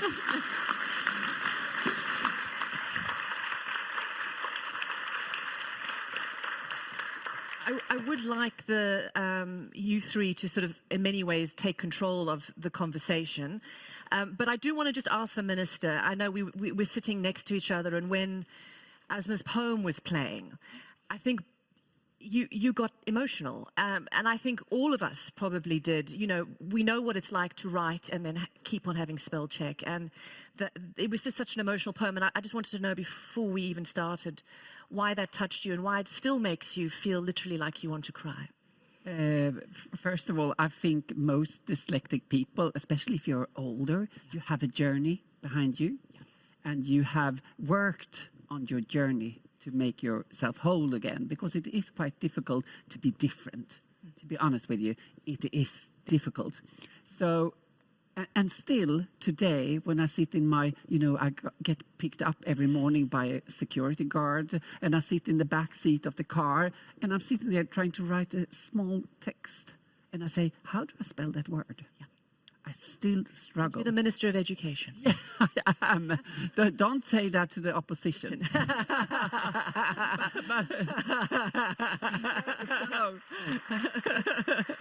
Even though, and take that to, I've written 3 books, but I have brilliant people around me. So I sometimes tell them that I'm going to send you an ful text, an ugly text. Okay, so with a lot of meaning and a lot of purpose and feelings and stuff, what I want to become, and then they can deal with the text. Because words is not my skill 100%, but I work with it, but I'm not 100% proficient in it. So, but it works. So that's why I got emotional, because I still sit like that every morning and every day, and thinking about how words spells, and hey, that's life. Yeah. And so for the 3 of you, I mean, I wouldn't mind you introducing yourself as you start, but also, how does it feel to hear the Minister of Education say that she's just as vulnerable as you are?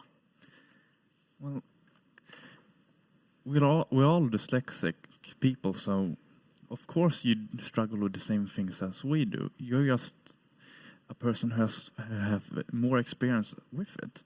So we can learn from you, from your struggles, and you can learn from our struggles, because together we can make a better society for the future generations of dyslexic and all other people. And I think, Daniela, what do you? I mean, I know that you are an advocate for your superpower. How did it make you feel listening to somebody who has control over children's lives and education in this country admit her weakness, which is still not being able to spell? Yeah, I can say it like this. I am a quite emotional person, but when we found out that we had a new female Statsminister. Prime Minister. Prime Minister, thank you. Then I got emotional, but when my mom told me, and the new Minister of Education, she is dyslexic, then the tears started to flood. Oh. I kind of realized, and I also sat and cried to this poem, and so I am an emotional person, but seeing someone in that position, knowing that maybe those before you haven't really known the struggle, and then haven't really known how to help the struggle, and haven't really thought about having to fill this gap in the education.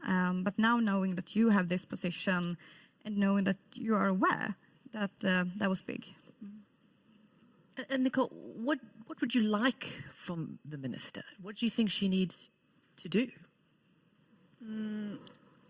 I want to know what you think about the path to normalize dyslexia in schools. Oh.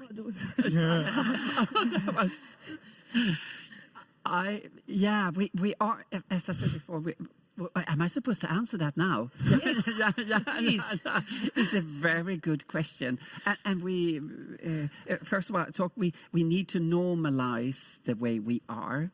And just because, and this is a little bit of most teachers went to university. In university, they read thick books, they write reports, and they are very good at it. And suddenly they go out and comes to schools and meet us, and we have another way of thinking and being. It's a little bit of a gap there. So I think we need to normalize the variation of how we are. And sometimes I think it's not only the way we look at knowledge but also a time frame, because I always felt when I was in your age that I needed more time. Yeah. And I never got it. So I always felt a little bit behind, a little bit slow, and I didn't get the thing. So I think we need to work on many levels. But I think I would like to, if I have this position after the election, to work on the curriculum. Who decided what to know when is the crucial thing. I think we have to be more open for different ways of being, and also that because who has said that when we are 16 we should know exactly that, and if you don't do that you are off. We shouldn't do like that, because some people need more time, and most people when we are around 25 we are quite the same in one sense. So we learn through life. And we have to be open for that. And we've heard a lot about that, particularly just the simple thing of giving, even with these standardized tests, particularly in the UK, but I mean, I know with my child in the US, she's doing them this week. And she gets extra time. So that's also, I mean, that's something that some kids don't have with any of these tests. So she did the tests, and I got an email from her. And so she's in the separate area where the dyslexics are, because they need extra time. And then she emails me and she goes, the math standardized test, it's called the ERBs, wasn't very good, Mommy. I didn't do well. That's the bad news. So I said, what's the good news? She goes, the good news is I'm not in advanced math, because that's how they filter them. So she's seeing her not doing so well on the test is a real bonus that she's not going to have to do advanced math. And I thought that's also such a dyslexic way of looking at things. It's like, thank God I'm not in advanced math. But at the same time, she's had to sit these standardized tests, even if she gets extra time. I mean, do you see tests as something that stopped you along the way, and cancelling them, is that an option? Do you think there's a different way of measuring? Well, in my school we both have normal tests, and then we have quite a lot of verbal tests. So we have seminars and we have presentations, and we speak for the whole school, and then sometimes we speak in a group for the class. And that has really helped me, because now I can show what I have done in a way that I can show it. Because before, if I had to write everything that I needed to show, it never came across. But now that I am able to talk about, well, we did this because of this and this and this, I get a way better result, because I already thought about this, but now I can show it and the teacher can grade it. But also the normalizing question that you got earlier, my teachers want education about dyslexia, and that's not something you can do in just one term of government. It's something that multiple school ministers are probably going to have to work with. And if the teachers could get the information that they feel that they need, and that we feel that they need, to get to understand dyslexia and how to deal with it, because sometimes it is a problem, but it doesn't have to be. We know how to do this right. It just takes time to get the people that are creating the curriculum to know how to do this right. And Nicole, what's your story, and what is your thoughts on detection? I know His Royal Highness was talking about early detection, perhaps a little bit later than he would have liked, but a lot of people are able to detect early. How important is it for kids to be maybe universally checked when they're 6 or 7 as to whether or not their brain works in a superhero way? I got diagnosed when I was 18, which is a bit late comparing to other students. So I needed to work twice as hard as the other students to get my grades, because I'm studying law and you need good grades from gymnasiet to be able to get in the education.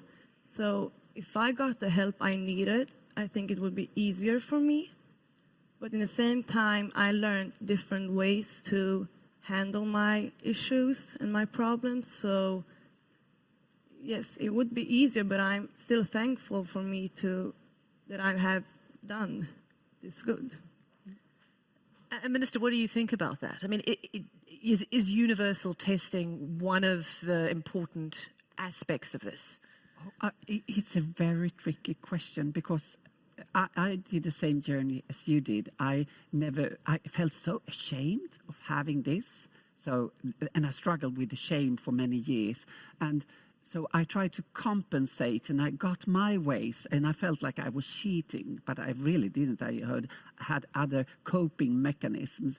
But I think I would have had a nicer ride through university and life if I would have been open and actually asked for help, and perhaps got a little bit better grades and stuff like that, and not as much help from my friends that I got. So I think we have different strategies, because sometimes because I in one way feel normal, I don't have any defect.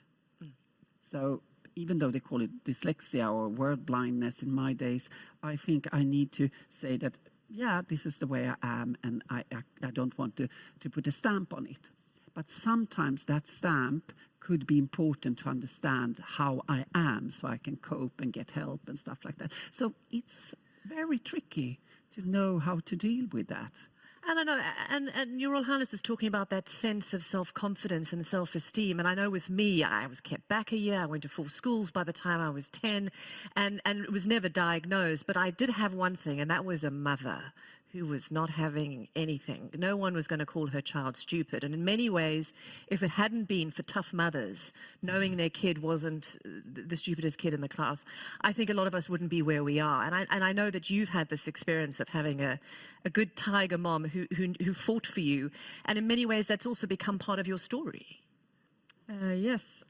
As I told, we spoke earlier today, my story actually begins before I was even born, because I have an older brother he's 15 years older than me, and he's technically my half brother. And so when my mother came into the picture, she had never really heard of dyslexia before. Like, she has a photographic memory, so she couldn't really understand how my brother couldn't just look at the page and have all of the words at the same time. So when my mother reads, she reads like this. She doesn't even read. And so she couldn't really understand the struggle. And but she learned, because she realized no one is going to help Christian except for me. And so she started fighting for his rights. She usually tells this story or when she and my father were going on their honeymoon, and they brought my siblings with them. I unfortunately wasn't born yet, so I couldn't you missed out on the trip. Yeah, exactly. Okay. But in front of the entire class, my brother's teacher walked up to him and gave him book on book on book and told him, well, Christian, you're so stupid, so you will have to study on this trip. And my mom usually tells that that teacher still has a mark on her neck from when she dragged her to the principal. And then I was born, and she realized quickly, already in kindergarten, that, okay, this is another dyslexic child. And so she started right away. And I know once she told me that she focused a lot on me having a good vocabulary and being able to speak. Mm-hmm. And so she said once, well, the only thing she gets is we didn't have as much focus on math. But I'm still super happy about knowing a lot of words and always being able to speak. And so then I started school, and the first school I went to was a really good school, but they weren't really aware of dyslexia. And I was usually told that I was too good to have dyslexia. And that wasn't because I had good grades, because I mean, this was when I was about 6, 7 years old. We didn't really have grades yet, but I was a quiet child who raised her hand, you know, and I did everything that I was supposed to do. So I was too good to have dyslexia. And we always told the teachers, you know, but that can't happen. And it was kind of strange for me because I'm raised in a family where dyslexia is something positive. You know, in sexårs, we call it in Sweden. So it's like before you even start school, basically. That was the first time I've ever heard someone talking down on dyslexia. And I was shocked. You know, I wasn't even aware that there were people in the world who thought that dyslexia was a bad thing. And yeah, so that's amazing kind of family. Yeah. Difference, yes. And then I started, you know, going up in grades, and my mom realized that this school won't give Daniela what she needs. And so we started a new school, which in Sweden is called Kunskapen. And they focus a lot on, you know, specialized education. And from there, it went forward. So now I have studied, well, in high school, and they had amazing... so they did it like this. When you were supposed to present, you didn't have to hand in a text.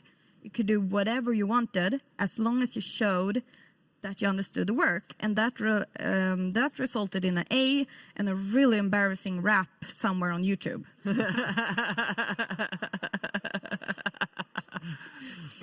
So, I mean, I know that dyslexia is something great, and I know... Of course I know the struggles, as we have spoken about today. I mean, I can't spell, and my mom usually says that her reading my brothers and my text messages is like the funniest thing in the world. Yeah. She barely understands like every second word, but for some reason, 2 dyslexics know it. And we had a discussion with youth earlier today where I told them that on my test, I don't even look at the red markings, and I don't correct them. Instead, I write at the top of my test, you know, I have dyslexia. If you can't read it, try reading out loud. That usually works. Do you? You're provocative on top of everything else. Well done. I mean, I need to have some fun as well. Yeah. So we've got a few minutes left, and I know that some of us are not crazy about report cards, but I do want you all to tell the minister what she needs to do. 3 things. You're giving her an ABC, please, of instructions, because I think if anybody needs to hear it, it's the minister from the people who you're focusing on. Well, something that my teachers want, as I have said earlier, is information on how to deal with dyslexia, because we are different, but there are good parts and there are bad parts, as everything in life. So they need the information on how dyslexia works. Well, what is dyslexia? What should we do about it? And how do we take advantage of the skills that dyslexic people typically have? And that's an easy one. Made by Dyslexia website's pretty good at that. But carry on. Sorry. We need to get this information needs to get out to teachers. I don't know if it should be in the teacher course when you study to become a teacher, or if it should be a course that teachers take while advancing their education while they are teaching other children. But if the teachers understand what the problem is, they can solve it. But they just need to understand what the problem is. That's a very important point. And Nicole? I would like to normalize that kids or students with dyslexia still can have good grades, because they didn't want to investigate me because of my grades and told me that it isn't necessary. So, yes, something like that. Good. Daniela? Yes, I would like to see it mandatory that before every term in school that the teachers sit with dyslexic students and ask, what do you need of us? But as well as I discussed earlier, what do you need from me? Because, I mean, you can give a dyslexic child a phone and let them use their programs, but, I mean, it's still a child with a phone. So it's a give and take in this situation. I know about that because I feel like when you have had this meeting with teachers and you have told them that I have dyslexia and this is what I need, they kind of forget it to the next term. And so you have to take the fight again and again. And there are many years in the school. There are indeed. And any final word from you, Minister? Yeah, teaching skills is essential, and it is now mandatory for every teacher going through studies. And then we have some who went through university without learning about it, so we have programs for them too. But covering all of them will take time. And so that's a little bit answer to your question, Martin. First of all, I'm so impressed by you. So, and it gives me such a positive. We have moved on since the 80s when I was young. So yeah. And when it comes to changing the norm, yes. And I you know, the way we are grading, we have an F in mandatory schools today. You know, when you are almost there, you get an F, failure.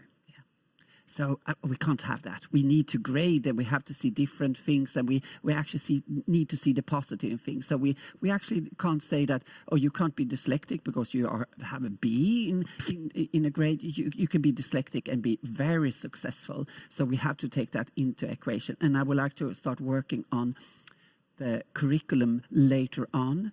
It's a big thing to start working on, so I shouldn't say now if the press is here. So that's and also I think not only dyslexic students need to have a good chat with the teachers where you have a good conversation, because sometimes I think we don't get the time to ask the students, what do you need for me to succeed? Because sometimes we forget that all students want to succeed in schools. But some see it so far-fetched that they don't even try anymore. So that's why we need to have that conversation with every student. Say, hey, that's you. How can we help you? So we don't say all the dyslexics, you stay in the classroom now and the rest can go out playing, you know. so it's all students need that. So that's a very important point. Wonderful, wonderful speaking to you all. Thank you so much for sharing. I know it's difficult sometimes, but thank you, and have a wonderful career. And I'm dying to hear where you all turn up, and what amazing things you're going to do. Good luck. Thank you. Thank you. If you're dyslexic, it's kind of your superpower. It's like the way that you think. Our brains, they're wired to, I think, process information differently. It's just the way that you see the world. I don't think people do think the way I think. And we're curious, we're creative. The way I see the world might be different from somebody else, but that's valid. In fact, it's vital. The imagination, the storytelling, the communication, the empathy, all these positives. We can simplify things. We see the big picture. In a world which is pretty competitive, I think to be able to look at it differently is a huge advantage. Dyslexic minds have exactly the skills we need for the workforce of tomorrow. My spelling makes people laugh. It makes me laugh, actually. And my reading, if I'm sight reading, it's a complete joke. School was pretty difficult, to be honest. I wasn't a massive fan of the classroom. I used to always hide in the store cupboard, but fortunately my English teacher knew that that was my spot. Dyslexia can cause real challenges in traditional education. Memorising lots of facts and figures, it can be difficult. We're not teaching kids to think, we're teaching kids to pass exams. If education is a challenge for a child with dyslexia, you need to understand how to educate them so that it isn't a challenge. 1 in 5 children suffer from dyslexia. That's 20% of the classroom. And yet teachers aren't trained to recognise it. I think it's vital that teachers are trained about dyslexics. Because the world is changing, and imagination is key to everything. And there's going to be a lot of kids whose potential are lost unless we train our teachers to effectively teach them. Imagine a world where you've got, where you've got like a force of people who have this gift of dyslexia educated in a way that supports them. It means anything's possible, you know. It means anything is possible. Amari is a very impressive young man, and you have already broken a lot of barriers. Just tell us a little bit about it. So what do you mean, like breaking a little barriers? Well, you're young, and you have, you're a CEO. Yes. You are a restaurateur. You're a TV presenter. And how old are you, sorry? 13. There we go. I think you might have broken a few barriers. So I just have to... Superpower, I got superpowers. I do have superpowers. Yeah. Yes, I do. And how do you think let's talk about the positives here. How do you think your dyslexia has helped you become a really impressive kid at such a young age? My dyslexia has helped me a lot. Like, even when I'm writing books, like, I got 2 cookbooks out already, and, like, writing that, at first I wasn't too confident, but then, like, when I'm just thinking about it, and just, like, imagining what, like, I could achieve from it, like, helps a lot. Like, even when I wrote those 2 books, it has improved with my reading and my writing, and yeah, like, it has helped me a lot. Let our audience know about what the books are about. So the books are about, like, my recipes that I have created. Like, the first cookbook is called Amari's Best Bites Cookbook. Then the second cookbook is the Vegan Family Cookbook. So it's just all of the, like, recipes that I have created by myself. Like, when I create these recipes, I love to, like, act like a scientist in the kitchen and, like, experiment with different, like, flavors and different meals to create this, like, brand new recipe. And yes, and when I'm, like, in the kitchen, like, because I don't like reading the labels and getting it wrong, I just, like, use my sense of smell and just smell it, then I know exactly what it is. And yeah. I'm with you. I'm really bad at reading recipes and instructions, but the fact that you've made your own and you kind of instinctively trust your other instincts is really a dyslexic super strength. You told me a little bit earlier. What's your favorite recipe? My favorite recipe is a chickpea curry. I think we're definitely going to have to find you in London and you have to get a bowl of that. So I'm going to come to you in just a moment, but Julia, your singing was very powerful, but you also had a really tough time at school as a dyslexic. And tell us also a little bit about your story and how you landed up. I didn't have, like, any help except that I'm 35, and in my school it was like I had so many extra lessons per week that didn't help me at all because it was only doing the same thing over and over again. So yeah, it's been hard. I've been almost, like, homeless and on the street in my life. I've been in, like, addiction and stuff that people with diagnosis often, you know, it happens a lot that when you're in kind of an outcast and you don't get the right help and you don't fit in, it will be a hard way. But I recognize what you're saying, that you do everything on your feeling instead. And I guess the music, it sounds so cliche, but it saved me. Because then I could, like, totally focus 100% on music because that I understood. But when I was in school, but when I was in school, if I was in a class, I got the best grades. But I wasn't so much in school. I mean, I couldn't do the math, and I was dyslexic. But nowadays, today when I'm a mother and so on, I understand that if I would have known when I was a kid that we have different brains, like some people don't feel empathy at all. We know those guys in true crime. And, you know, if I only would have known that I have this, it would have saved my life so many times. And like His Royal Highness would say, you wouldn't have been so hard on yourself. Yes, exactly. But now, yeah, so I think we should, like, raise awareness that we all have different brains. It's chemistry. It's not the personality. So, yeah. And Hembus, tell us about your story.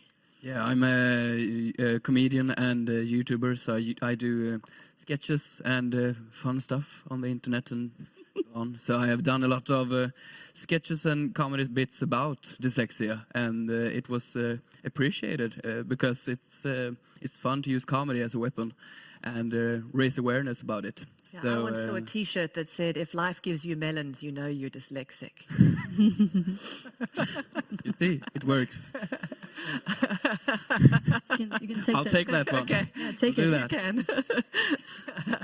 No, but I'm really sure that I work with what I do because of my dyslexia. I have a verbal gift, and I love words. I love to write. I'm really bad at it. My scripts are horrible, and I'm really lucky it's only me who reads them. But like they talked about on the videos, it's more about the bigger picture, and I think in some way the jokes or the sketches come forward because of that dyslexia. So you think you're funnier because you're dyslexic? For sure. Much funnier. It's really fun to joke about, so yeah. Do you use the jokes to educate, or is it more about, again, the sort of self-deprecating humor? I mean, Yeah. where does it come from? No, but it depends. I use it just to do comedy overall. But when I do lectures in front of often schools and teachers, I use the comedy to teach my experience from dyslexia. But just being here today, I didn't know so much about dyslexia. I know my stuff. I know what I'm bad at and what it has given me. But after just watching this and learning about this stuff, I can take really a lot from this. And when I do lectures in front of kids in schools and teachers, they are really interested. They really want to learn. And from this, everyone needs to hear this, because when I meet people like young kids and teachers, they are really interested. But it doesn't exist any information for those people. When I'm more on the countryside, as you say it, they are really good teachers, and they are really less good teachers. But I think it just comes down to information. They want to learn, and I want to learn. I shouldn't be the one teaching them about this. It should be someone else. But right now, it isn't anyone else, so I have to do it. Yeah, fair enough. Doing a great job, man. Great. Maria, you also have had an extraordinary ability to sort of articulate who you are and influence people. Just again, tell us your story and where you've come from and where you are right now. Oh, yeah, I had actually what we heard today. It took many years before I got my dyslexia on paper. I think it was last year in high school, UC Gymnasium here, and I was 17, turning 18, and it was such a relief, but also kind of like, shh, don't tell anyone I'm going like in extra classes over here. So it was really like secret thing. So it took about 10 or 12 years after like high school and the school experience for me to actually say, yeah, I am a dyslexic person. This is my skills, and this is not so good, but you need to hire me anyway because I'm great. And actually that helped, to really be proud of it, and also to feel that it's not like you are stupid as a person, but as a public speaker and an inspirational speaker, I've been traveling around both here in Sweden and also international. And every time I go somewhere, my mom is like texting me like, "Hi dear, I hope that you have corrected your presentation, because it's very important people in the audience." And I'm like, always says, "Yeah, I have read it like 10 times. So are you sure?" But yes. And then I am on stage, and you're a big full like this, and my presentation is like here, and someone in the audience is like, "Excuse me, ma'am." So yeah. So I find like 3 spelling errors on the PPT slide over there. Like, okay, but man, come on! I'm like, listen to what I'm saying, not on the spelling. So yeah. So I think for me, it's kind of like the feeling of every time I go up on stage, like, just believe that what you are saying is the stuff, and the spelling is not the stuff. It's about trusting yourself, isn't it? Yeah. How important is that? I think trusting myself. Yeah.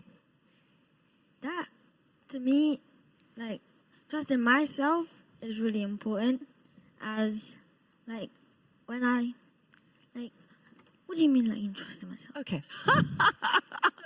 So if you didn't trust yourself to come up with a really great recipe and that you knew that the outcome would taste bad because you're not trusting yourself that you're going to come up with a taste that is a good combination, even though it's kind of off. Well, with trusting myself, that's how I get these new ideas for recipes. But if I don't trust myself, my food won't taste good. Yeah. And just because I know your mum's here in the audience, and we were talking about mums, particularly, and dads. Sorry, there's a discrimination there. I would say both parents. How important has it been that you've had a mum also helping you trust yourself? It has been like great with my mum, like always by my side. Like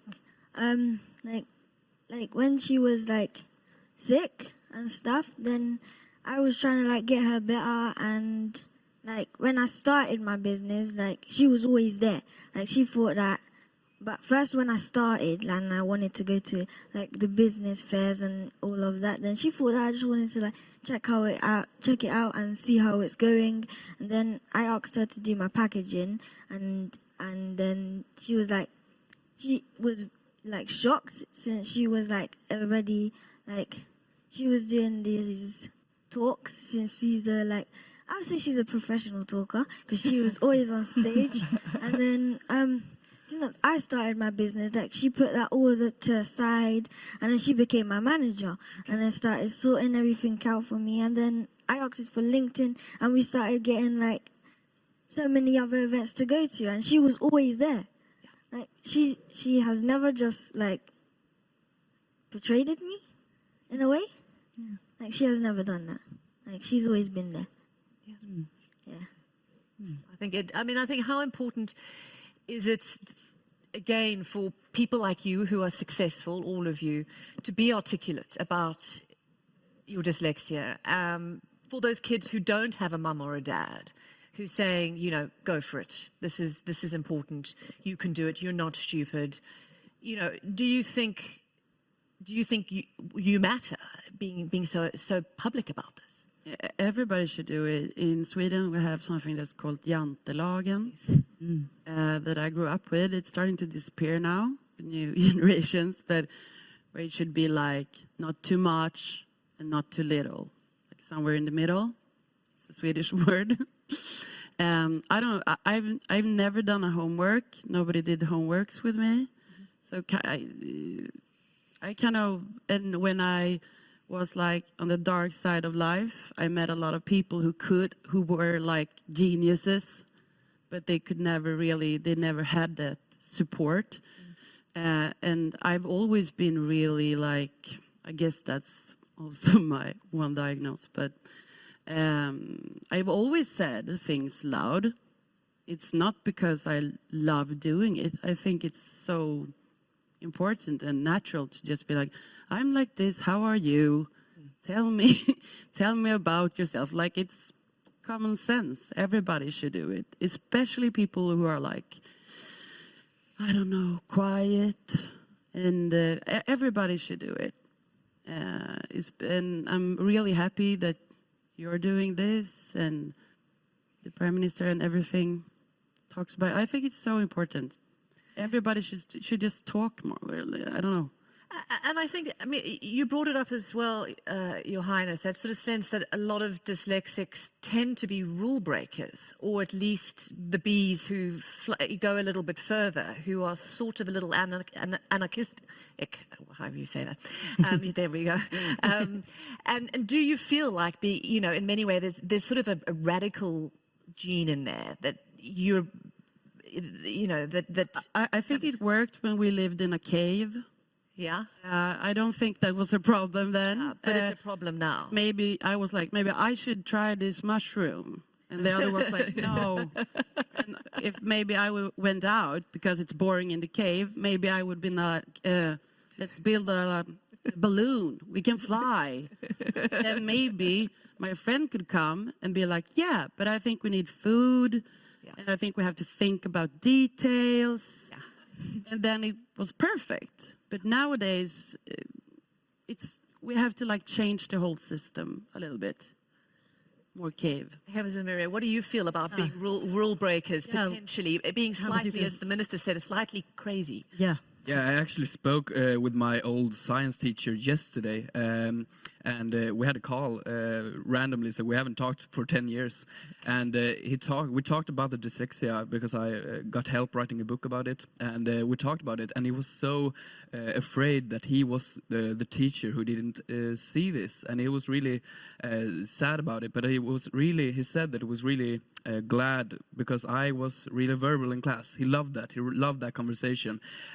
I was really annoying, he said. Really annoying. It disturbed class. It was a problem. But that was my way to communicating my knowledge. And that was why he could see that and actually understood it and could set a good grade on me, even though he didn't know I had dyslexia. And that's a good example of a teacher. So that is not the answer to the question you said, but it's something else. And that's absolutely fine. I'm a rule breaker. So Yeah.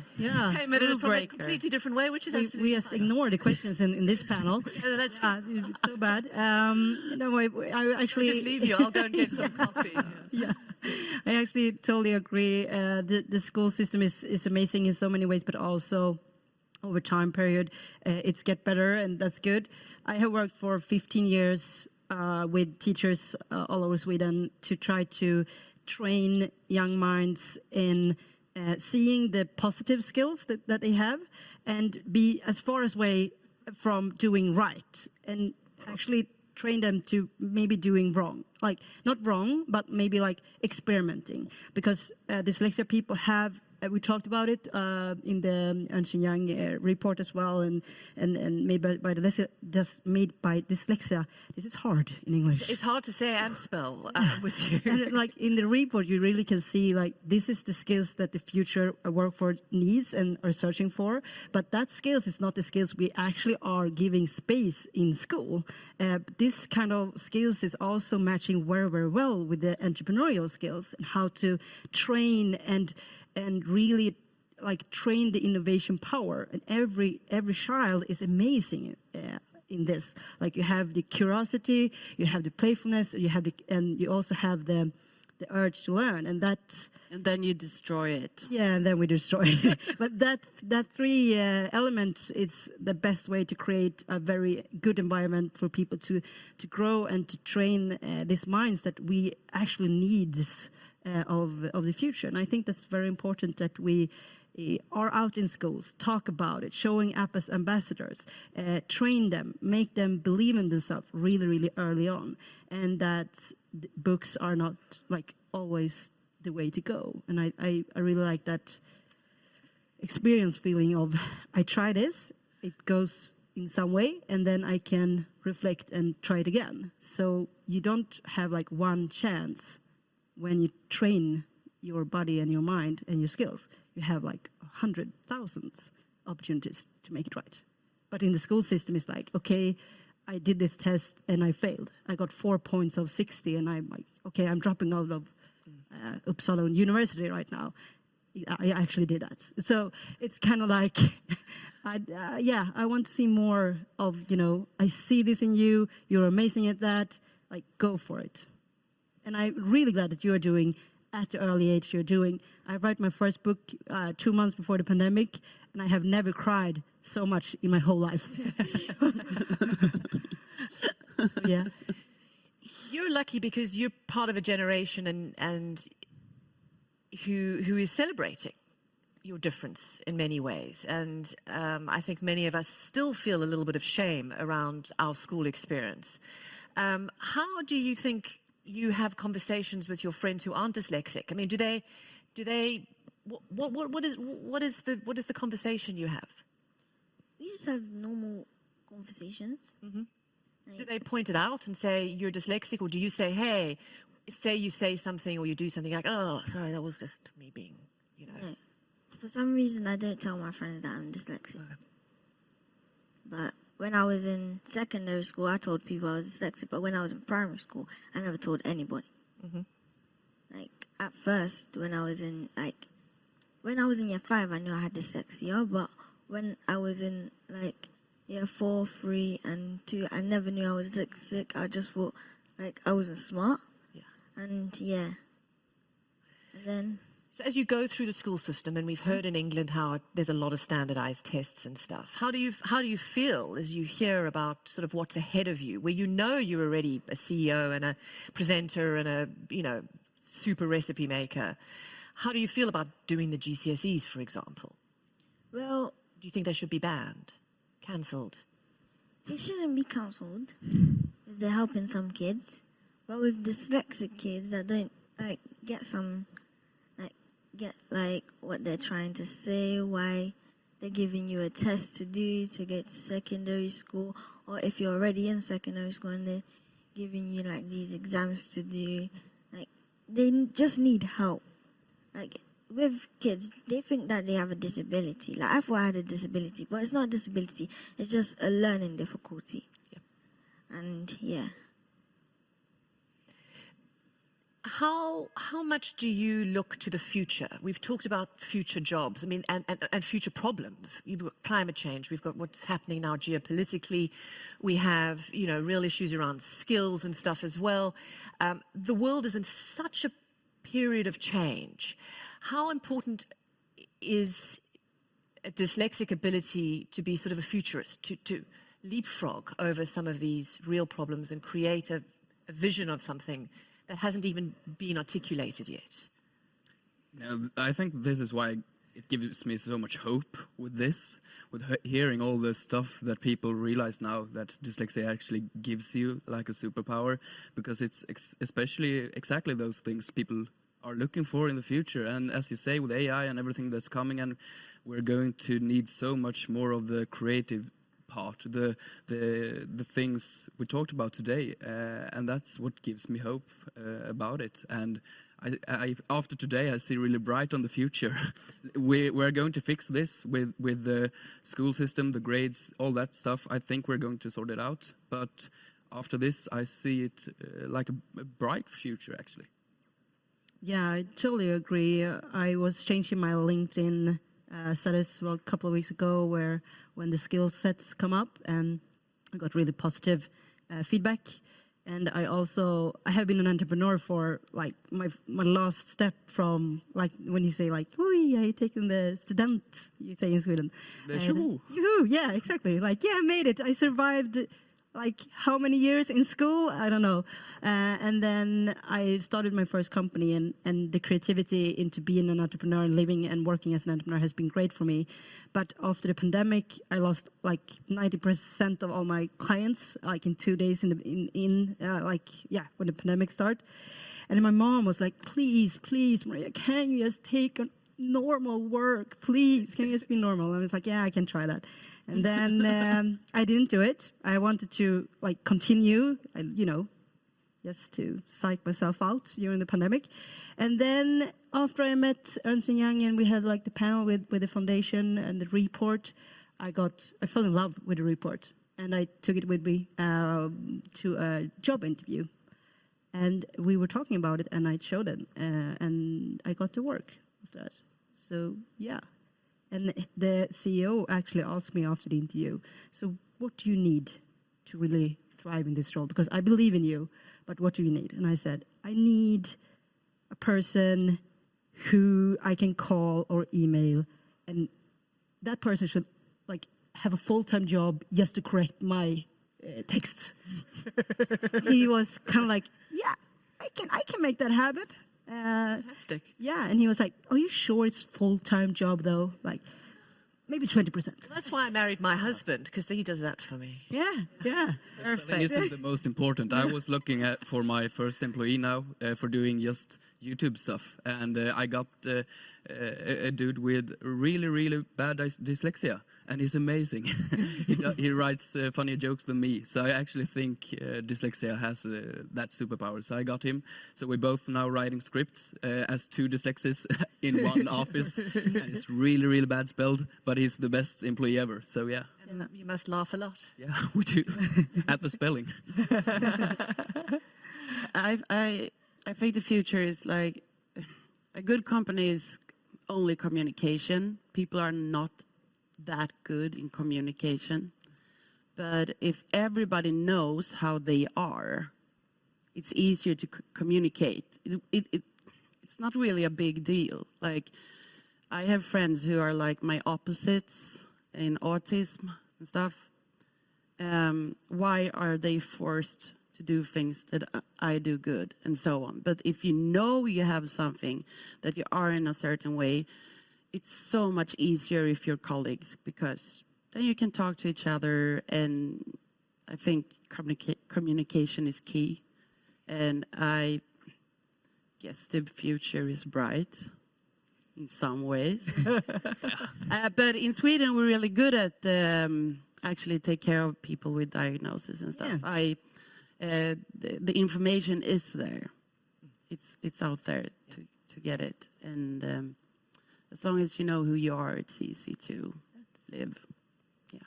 You have the final word, sir. It doesn't have to be long, don't worry. I really don't have nothing to say. There we go. And that's your prerogative. Thank you and good luck to you all. You're all amazing. I said before when I spoke to you, you're all fabulous, and I think you are. So thanks to the fabulous panel. Thank you. I want to welcome up some New York folks who've traveled here from the Big Apple, and Kate again.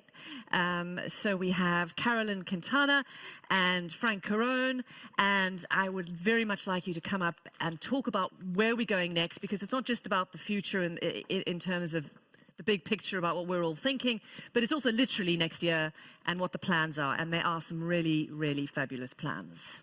Before we get there, we also have another special guest from New York, and that is the mayor, Eric Adams. Eric. Thanks, Robin. Thank you to Your Majesty the Queen and Your Royal Highnesses Prince Carl Philip and Princess Sofia for hosting such an incredible event. It is an honor to join you today.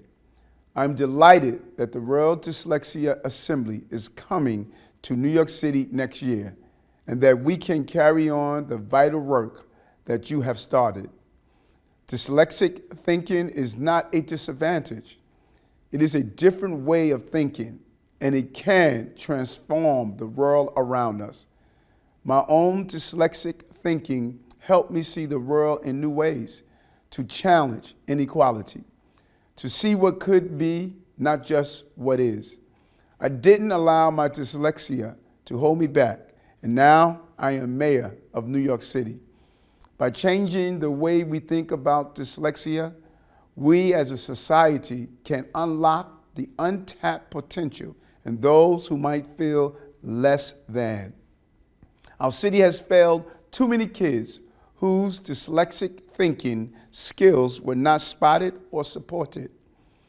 When we fail those kids, it produces negative effects down the line. A 2014 study conducted by the Department of Education found that about a third of incarcerated people across the country had difficulty reading simple text. What if we had screened for dyslexia and caught that earlier? That's why I am extremely excited to be working with the global charity Made by Dyslexia in their mission to train every teacher across the world to empower dyslexic thinkers. We share the same passion to level the playing field and to create school systems in which every dyslexic child thrives. So, Education Chancellor David Banks and all schools in New York City will be taking part in the free training from Made by Dyslexia, starting right now. Because when we invest in our children, we invest in our city's future. The jobs of the future need it, and our children deserve it. I cannot wait to welcome you all at the next World Dyslexia Assembly in New York City in the spring of 2023. Let me again thank Your Majesty the Queen and Your Royal Highnesses Prince Carl Philip and Princess Sofia for hosting this event. I hand the conversation over now to my Chief of Staff, Frank Carone, and Deputy Chancellor of Teaching and Learning, Carolyn Quintana. What an amazing message. What an amazing man. And dyslexic, which is I love the fact it sort of see what could be. And that is what we are all about as a charity, what could be. We're so excited to be coming to New York. It feels like, I mean, training every single teacher between now and when we do the event is a huge, huge step forward for every dyslexic child. And Frank, it feels like there is this real energy and sea change and coming together of minds. Tell me a little bit about the mayor and his views and why you think this is happening. Well, just for starters, like Her Royal Highness Princess Sofia, when I watched the mayor on the campaign trail and I got to know him a lot better through his struggles. I knew him for many, many years professionally, but not about his struggles as a child and as a young adult. And when he shared the stories of his dyslexia and how he, when he entered college, couldn't get past a D grade, and he felt a low self-esteem. We've heard some folks say that today. And he overheard someone speaking in the library, and he realized he had a learning disability. At least that's how he described it. And he did some research, and he found out that he was dyslexic. Once he diagnosed himself and he got the proper training, he went from being a D student to being on the dean's list. And that story inspired so many people on the campaign trail. So I learned about dyslexia slightly there, and thanks to a member of the state legislature who's with us today, Assemblyman Robert Carroll, who asked us to join today, introduced us to World Dyslexia, and I got to meet you, Kate. My education has become incredibly focused, and our administration has taken this at the highest priority. That's amazing, absolutely amazing. And Carolyn, there are 100,000 teachers in New York City. It's amazing to be working with you to make this happen. How do you feel about this change and what it's going to mean? I'm excited. I'm thrilled. This is the right time in New York City. We have a new mayor who campaigned on really wanting to make sure that every child in New York City can read and receives the support that they need. And so, the training is accessible. It's absolutely doable. We want to make sure that every single teacher starts with at least the Made by Dyslexia training. I'm here with a colleague as well, our Executive Director of Literacy and Academic Intervention. And part of what we want to make sure that we're doing is to provide those opportunities to all children. So making sure not only opening new schools that will address the needs of dyslexic students, which is something that we'll do in this coming year. And so when you come to New York, we'll actually take you to tour those schools. But also making sure that across our schools, our teachers have the tools, they have the knowledge, right? We talked about, or you heard folks rather talk about this morning, about making sure that there's an awareness first of what dyslexia is and what needs to happen. I think I heard, Martin, you talk very specifically about infrastructure, right? Making sure that everyone, these pieces are in place. And so that will take time, and it's something that won't happen right away.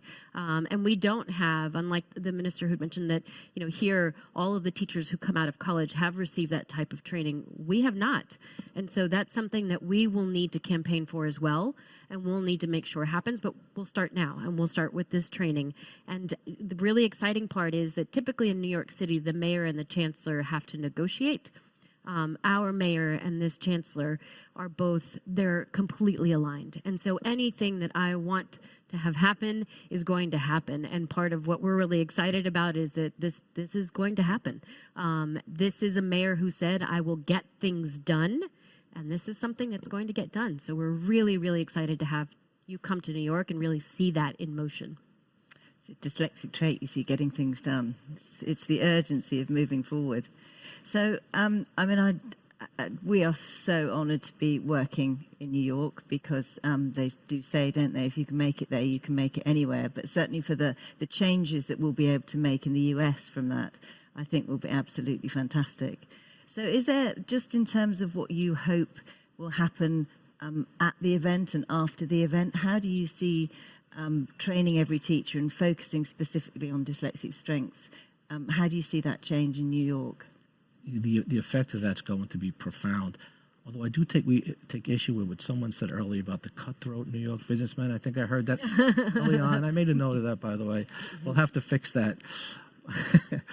But yesterday, the mayor gave his State of the City address at the majestic King's Theater in Brooklyn.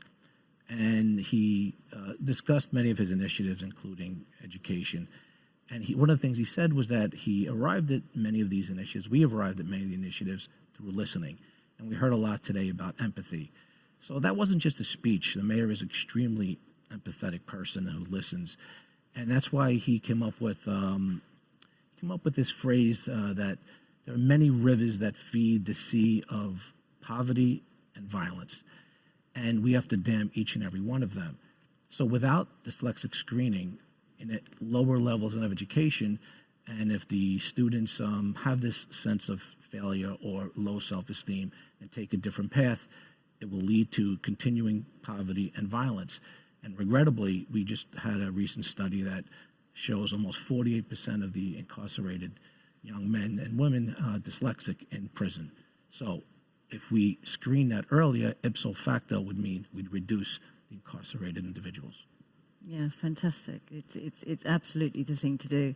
And I think the wonderful thing about the World Dyslexia Assembly is it is taking powerful, influential, passionate dyslexic people to drive change so every child gets what they need and every employee in the workplace gets what they need, and dyslexic thinking is empowered absolutely everywhere. Well, we wouldn't be here if it wasn't for the amazing event that Sweden has enabled us to put on today. So in a sort of virtual handing over of the baton, so to speak, I'd like to welcome Kim to the stage, please. Okay. Thank you. Thank you so Amazing. much. We invite everyone to New York next year. Your Majesty, Your Royal Highnesses, please, we'd love for you to attend, and hopefully we could be just as successful. Thank you. And